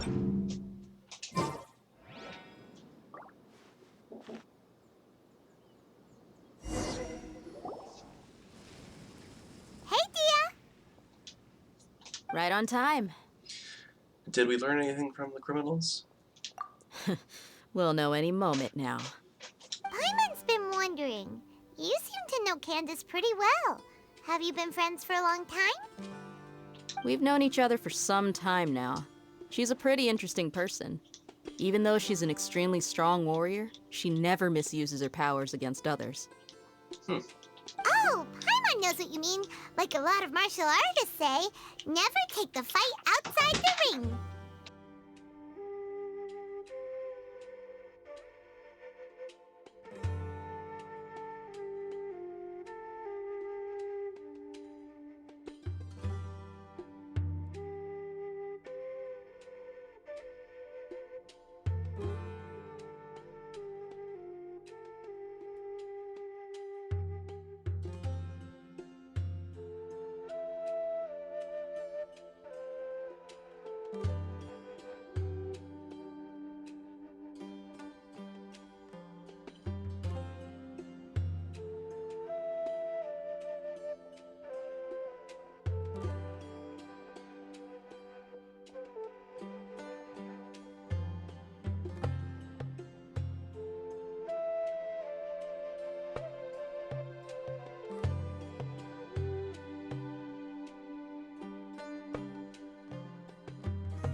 And I'm back.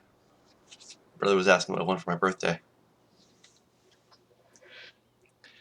It's kind of weird because I don't know what I want. Like I've kind of come to like the thing where I kind of want surprises for my birthday a lot, or just like gifts in general.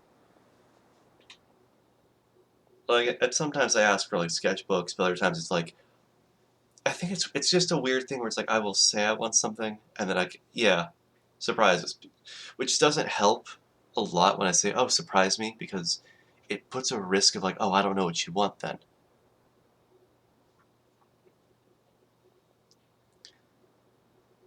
I kind of guess I've gotten lax with wanting things at times, because it's like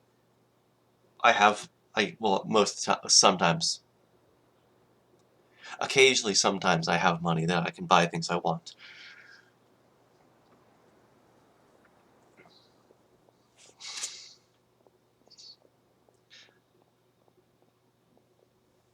Anyways.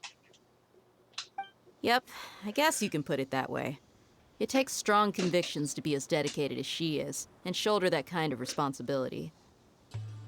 Us mercs, on the other hand, we pretty much live from one day to the next. Well, Paimon thinks you're great, too. Really? Thanks for that. Don't mention it.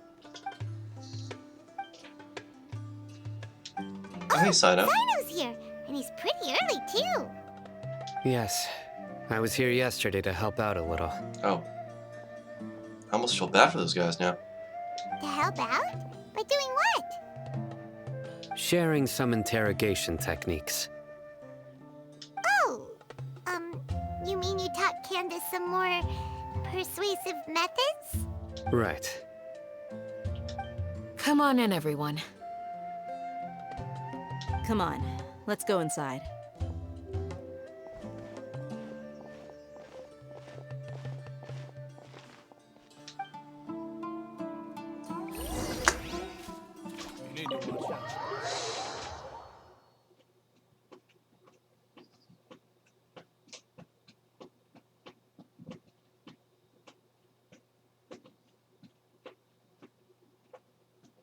I think one thing that I want for my birthday is my car to be fixed. Candace, where? Whoa, you look furious. Oh, damn. Do I? Huh. What gave it away? Oh, there's no mask that can hide true bloodlust. Cover up your eyes, and it'll still show itself at the corners of your mouth. Perhaps I need to work on my composure. Still, it's perfectly understandable why I'm angry. I'm sure everyone present would agree. Yes, ma'am. Please, don't beat us anymore. We're gonna die. I feel like that guy could have taken a second take on his lines, but it's funny nonetheless. Well, looks like Sino taught her well. She mastered it really quickly, too. You fear death yourselves, yet you do not hesitate to place the lives of others at risk. The absurdity is mind-boggling.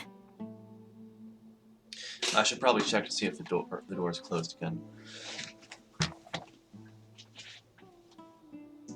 It is. For once, the door is closed. And my antics can go without being noticed. Oh, you sent me an early birthday present. Thanks. What'd you get me, Twee?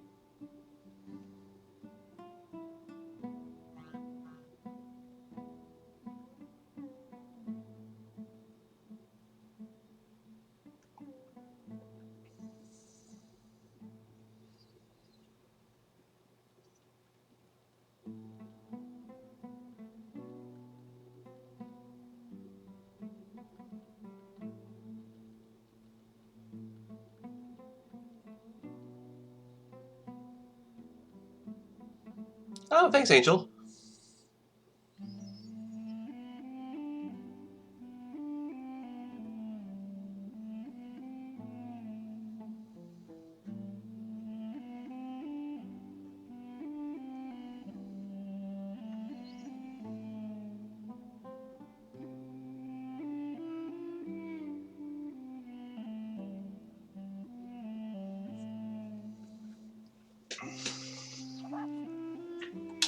The ones you call mad scholars are known to us as the Village Keepers.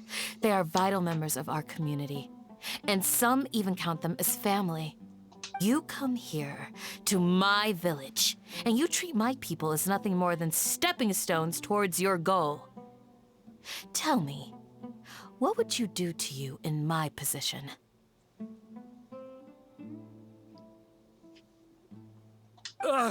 Mercy! Please, have mercy! I don't think she would give you mercy. You've made your bed. We may both be desert dwellers, but there is one thing that I understand better than you. The resurrection of the Scarlet King will only result in war. And war serves no one. The people of Aru Village care little about which god is in power. Life may be tough and tiring, but we wish to preserve our way of life.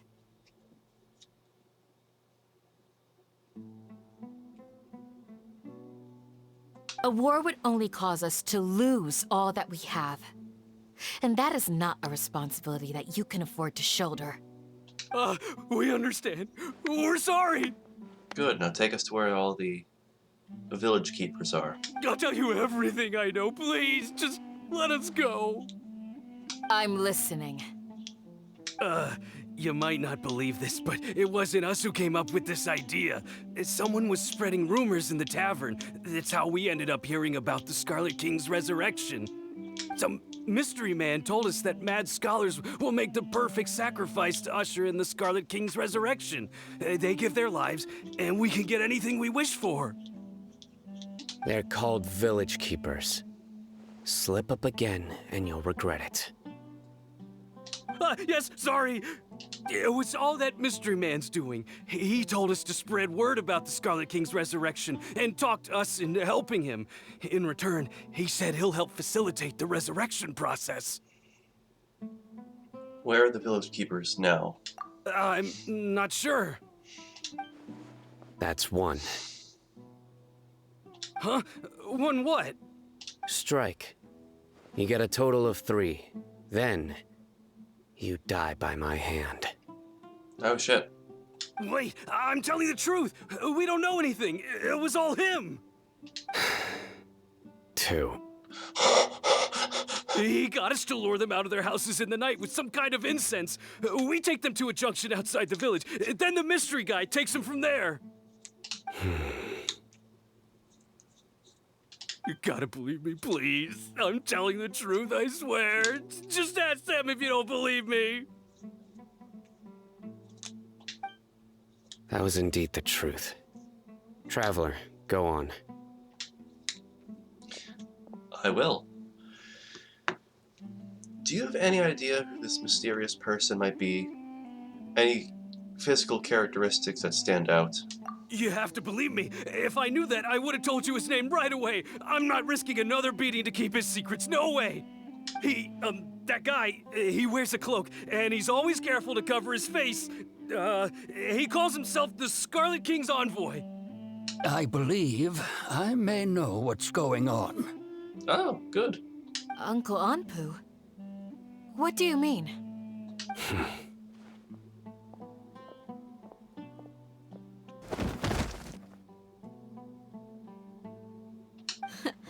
Smooth. Damn. Okay, speak. If my suspicions are correct, this mystery man they speak of could be from the academia. Some time ago, people from the academia attempted to take the village keepers away. I refused, insisting that they are part of our community. It strikes me now that this secretive character shares the same goal they had.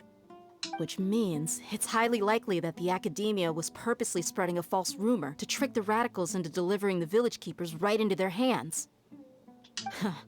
They were the ones who brought them here to begin with. Now they're trying to take them back? We aren't gonna let that happen.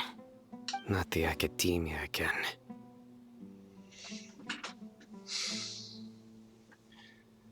Also, Sataria also mentioned the King Desperat's resurrection is just the Academia's misinformation campaign. Just as I thought.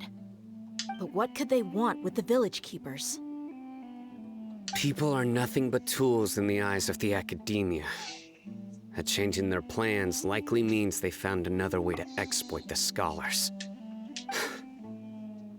Regardless, our top priority now is locating the village keepers.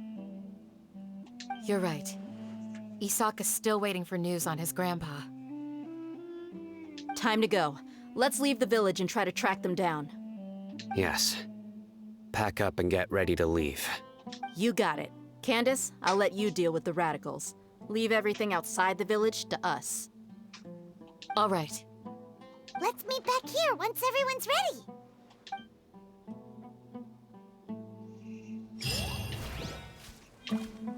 Alrighty.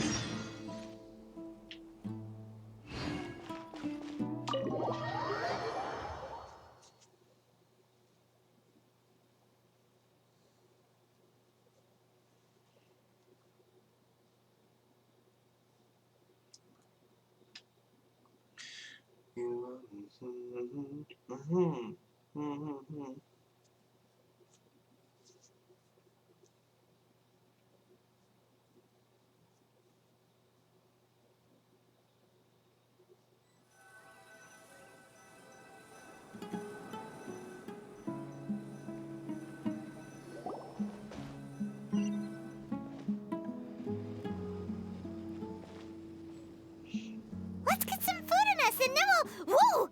Oh, hello, Al. Wait, I remember.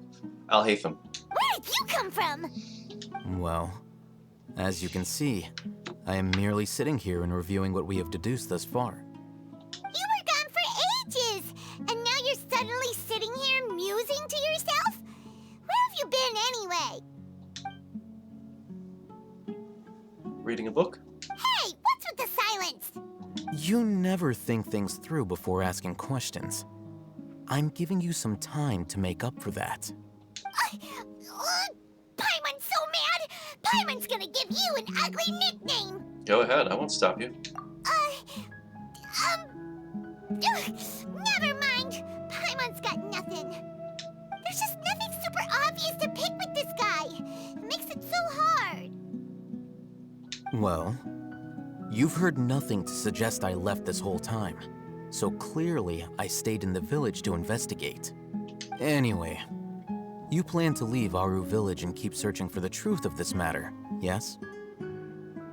Yes, the Dendro Pretty Boy. And yes, I plan to leave the village. Yep. We're not gonna find out anything more by staying here, so we thought that we might as well take the search elsewhere. Enough with the silent treatment! I think he's giving us time to think. No. I'm just surprised that you decided to team up with him. All Hatham. You haven't helped us out at all ever since we arrived at Aru Village. Bold of you to question our choices. Yeah, that's kind of true. Yeah, you're all talk. Oh god, that stare. While you were investigating, I had my own work to do, which I've now finished. Really? Paimon doesn't believe you. To be honest, we aren't really a team, so I have no obligation to inform you of my whereabouts. We still don't trust you, though. Not to mention that going separate ways allowed me to find some important information that you all had missed. Oh, well, share away. Huh? Right here in the village? Correct. What did you learn? I'm going to take you to someone. But before that, you need to understand where she's coming from. What does that mean? How do you think the residents of Aru Village feel about what we're doing? Good question. In other words, do you truly believe every single word the villagers tell us? You mean some of them lied to us? Huh. Hiding the truth does not necessarily equate to lying. Again, these people have their reasons. Remember what Candace said? Most people in Aru Village don't necessarily care which deity is in charge of Sumeru. That's because whether the Scarlet King or the Dendro Archon has power is of little significance to them. By contrast, the perils of their daily lives are ever-present concerns. They won't simply share everything they know with you without good reason. That's why you believed there was no further information to be found in this village. So you're saying we can find some new info from someone we've spoken to already? Glad you're following along. It took a few mental gymnastics, but I managed to jump through the hoops. Among those you have talked to, there's someone who was consciously keeping you out of the loop. In fact, she's been observing your every move since you arrived. The reason being, to someone who only wants to live their life in peace, any external factors introduce unpredictability into the equation. Those eyes. Those fierce eyes. You look like a real fighter. Don't change the subject. It's quite obvious that she's intimidated by Sino's authority and strength. Right. You were asking about the mad scholars. She corrected herself mid-sentence because she's aware that there are Scarlet King fanatics in the village. If she sounds too friendly towards the village keepers, she could easily make herself the Radicals' next target. I caught wind of that, but I thought it was because of Sino.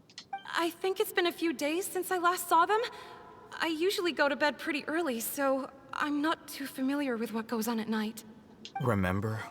She made a point of denying her involvement in anything that occurs at night. But honestly, I feel quite sympathetic towards them. Even though they act a little strange, they've helped me in the past. If it weren't for them, my house would have collapsed long ago. After speaking to the village chief, it became clear that the village keepers had protected Aru village at night. In other words, the young miss was very much awake during that time. Then why would she lie? Afraid of being a target? By getting involved with an outsider, she risks drawing unwanted attention to herself. As for why she might be so wary about all this, maybe you should ask her. I'll pass on this one. You said that she is afraid of me. If so, it's best if I stay out of this. Ah, it's my turn. We're on it!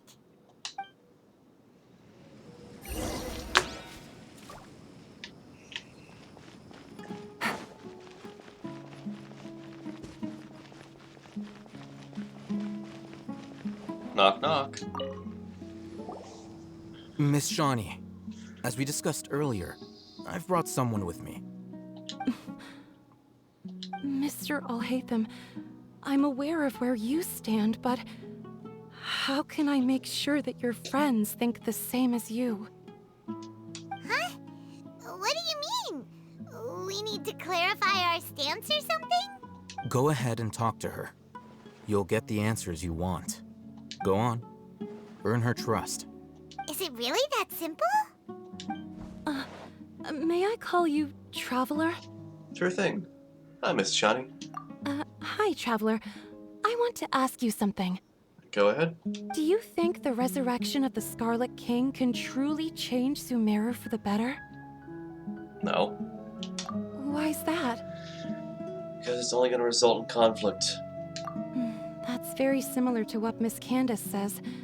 I know you two are friends. That's why I'm willing to talk to you, even though I do have some reservations. Before, I wouldn't even have the courage to ask something like this.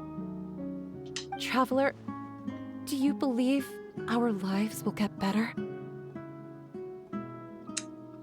Well... I can't promise anything, but I'll do the best I can. Yeah! We came here from another nation, so it isn't wrong of you to be weary. And we aren't really residents of any one nation. But even so, we've met lots of people from different places, and we've always fought for what we believed in. We have friends in Sumeru, and we want to help them. That's why we decided to stay here for a while.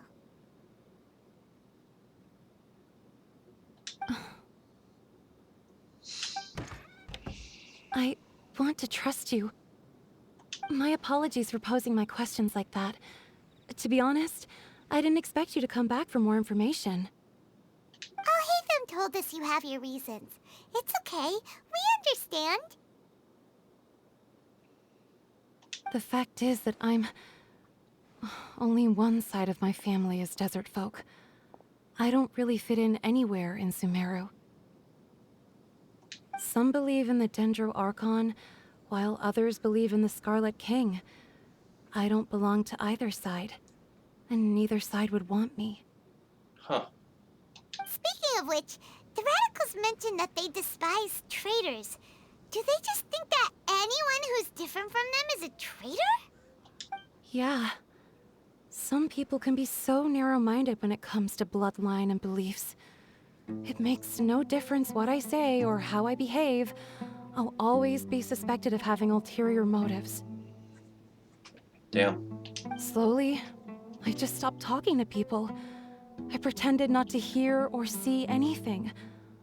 All I want is to live my life in peace. And then it happened. The village keepers who had helped me disappeared with no explanation, and I didn't dare breathe a word about it to anyone. Until now. You can tell them. I'm sure he'll keep your secret. All right. I'll tell you what I told Al-Haytham. I actually have a sharper sense of hearing than most. Sometimes, I hear strange crying sounds in the night. There are ghosts? Perhaps. I'm not sure. It's faint, but it's definitely the sound of crying. It comes from far away in the distance, and always carries very raw emotion. It used to be louder and more frequent, but ever since you arrived in the village, it doesn't seem to happen as often, and when it does, it's much quieter. I have to focus really hard to make it out. I confirmed this with the guards on night duty. They also have someone with a good ear, and he's heard similar sounds at night. But, because we're in the middle of a desert, he would rather believe that they are the cries of beasts than ghosts. Could you make out where the sounds are coming from?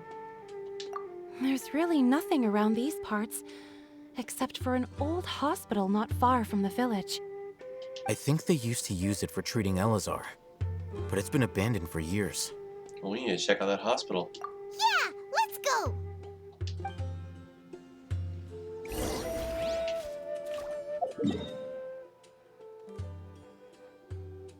Tweet, how much of the quest is left?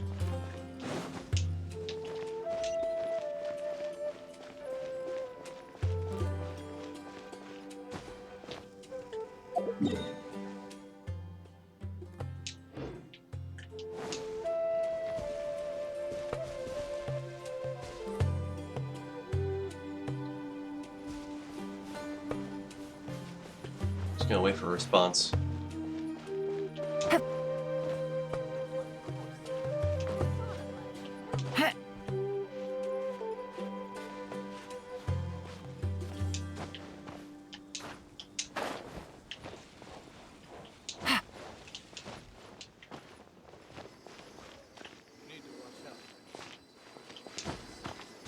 There it is.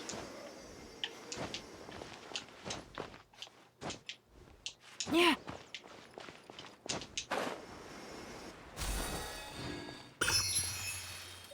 Tweet? You there?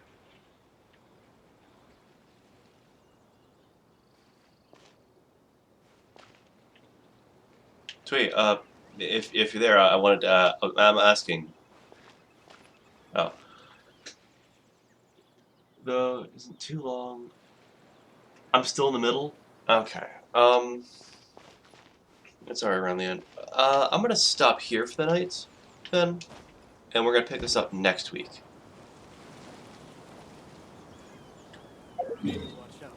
So we'll be able to get done this, and then we might also be able to do,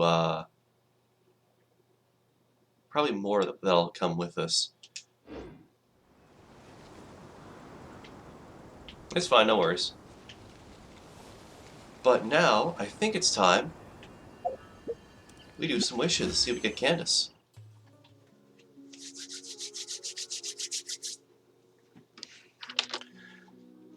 Oh, I should tell my family I need a microphone.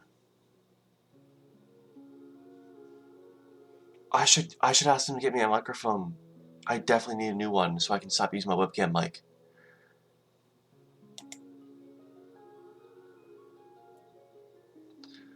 Anyway, it's time to... If Discord would stop being so sluggish.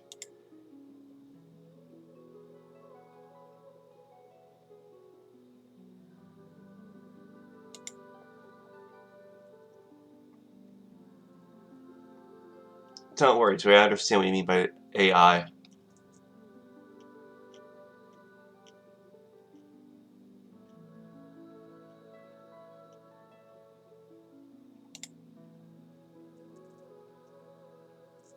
And sent. Minimize that. Yeah, I knew you meant AI Somnium Vials.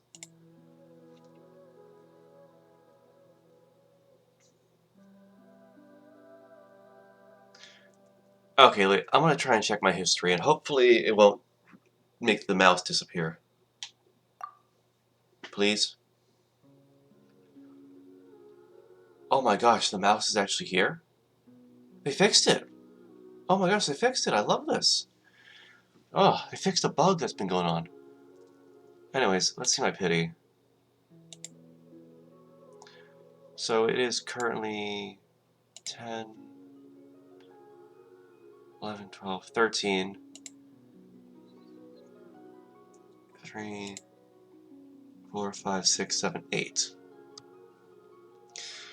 So I'm 8 on the 4-star pity, I am 13 on 5-star pity. So let's start with a single wish and go from there.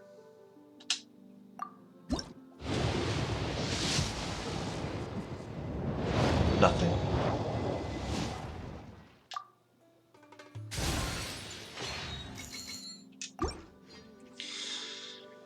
Alrighty, Twee, should I do singular wishes or bulk of 10?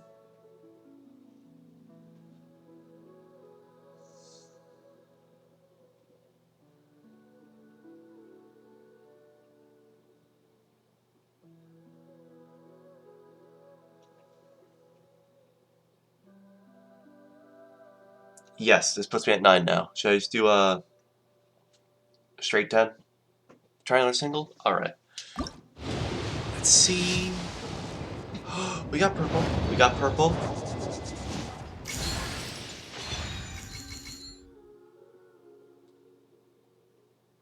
Bennett.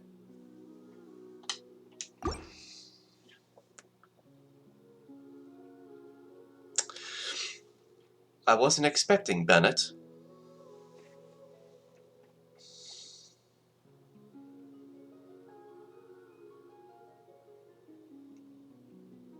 You know what? I'll try this the single wishes. Let's just try doing singles. So let me. So that puts us at 15 now. So 16.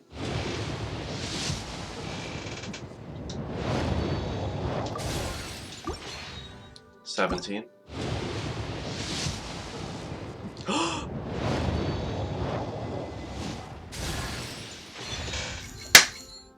Yes! Yes! Yes! We got her! We got her! Oh, yes! Oh my gosh, we got her! Oh, that wasn't that hard at all.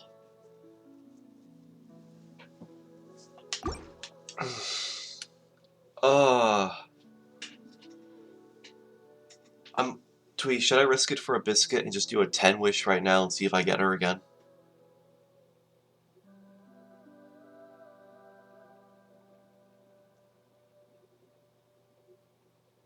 I'm already at 17.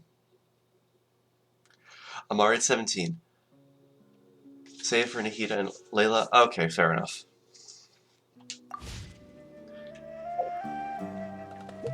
Oh, we got her. I am so happy we got her. Yes! Oh.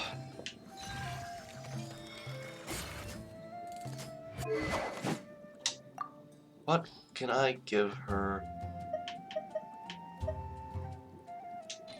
What is her stats?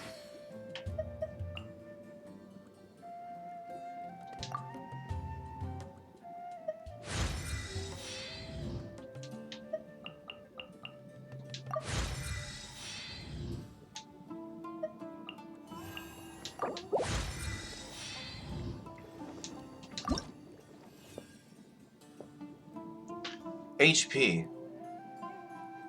And she requires the cactus fruit.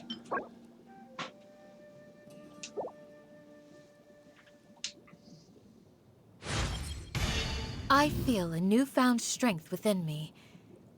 May it help me to be a better protector.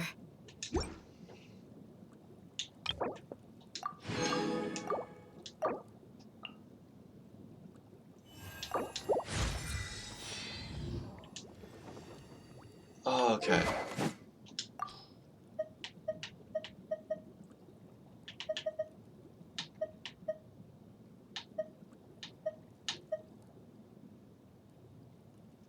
The new polearm is good for her? Yeah, I believe it.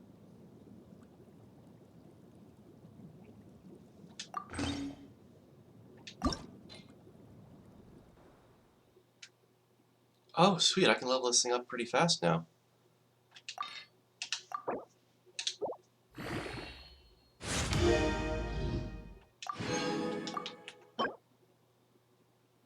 Oh, god damn it.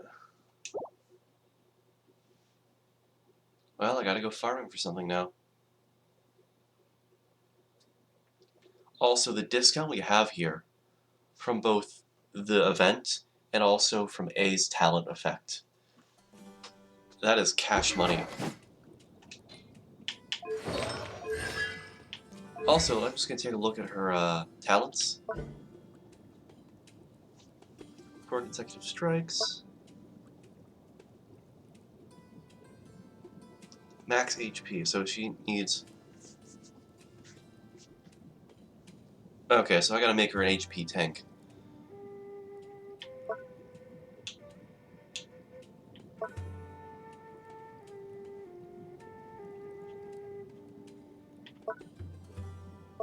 Oh, and she's a fast climber.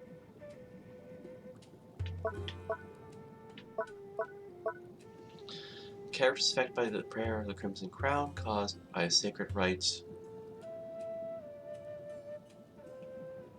Wagtail's Tide will deal 0.5 damage increase to opponent for every 1,000 points of Candace's max HP.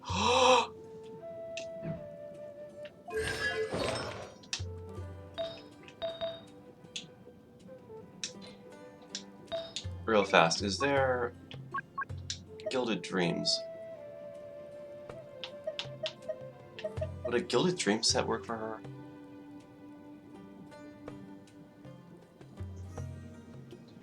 Ellen's reaction is buff, party member 50.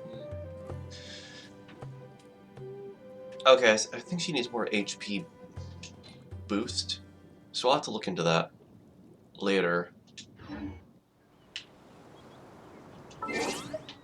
Definitely gonna equip her right now.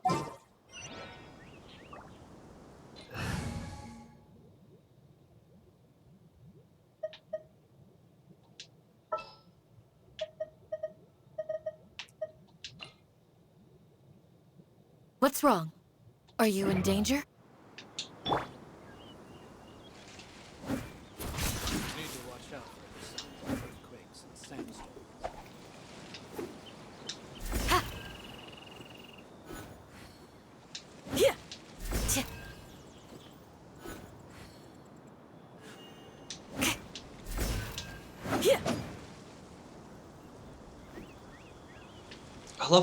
I love like watching like the fight animation for each swing that the characters do.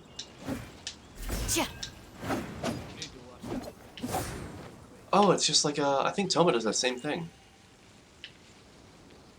He kind of kicks the spear to end it. Wait, I have a quick question. How does this man get up here? Sir, where is the ladder? How do you get up here?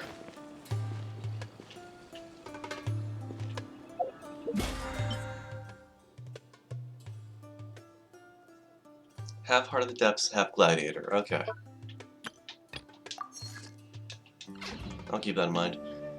Anyway, that was a good way to end the stream. I got exactly what I wanted, and we are almost finished the Archon quest for this version of Genshin. I'm honestly surprised by that. I did not think I'd get this far.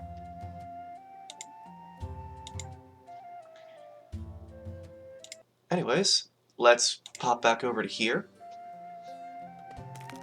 as we figure out who we're going to raid for tonight.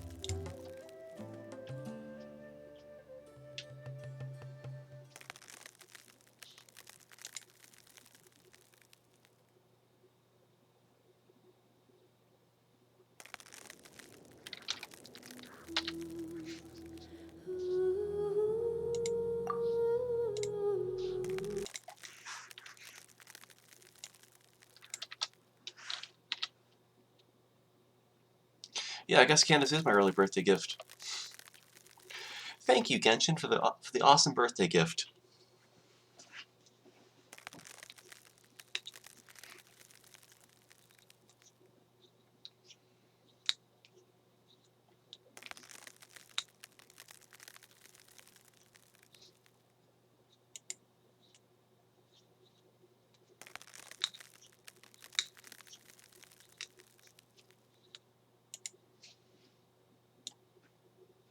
Alright, this over here.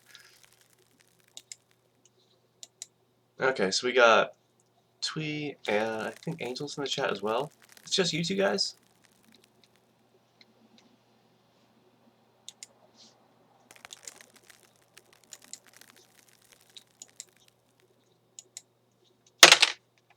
Oh, I was worried that I was gonna have trouble getting Candace. Alrighty, let's see. Who can we raid? We got Salazia is playing something called Friends versus Friends. Werebearista is doing some art.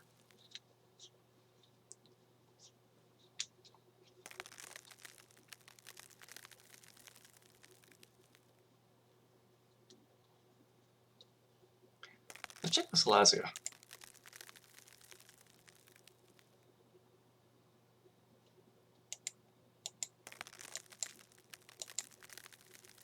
Yeah, we'll raid her. This game looks like fun.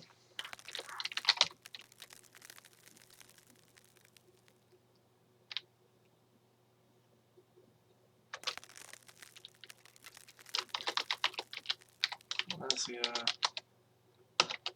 Alright, she is a another PNG tuber.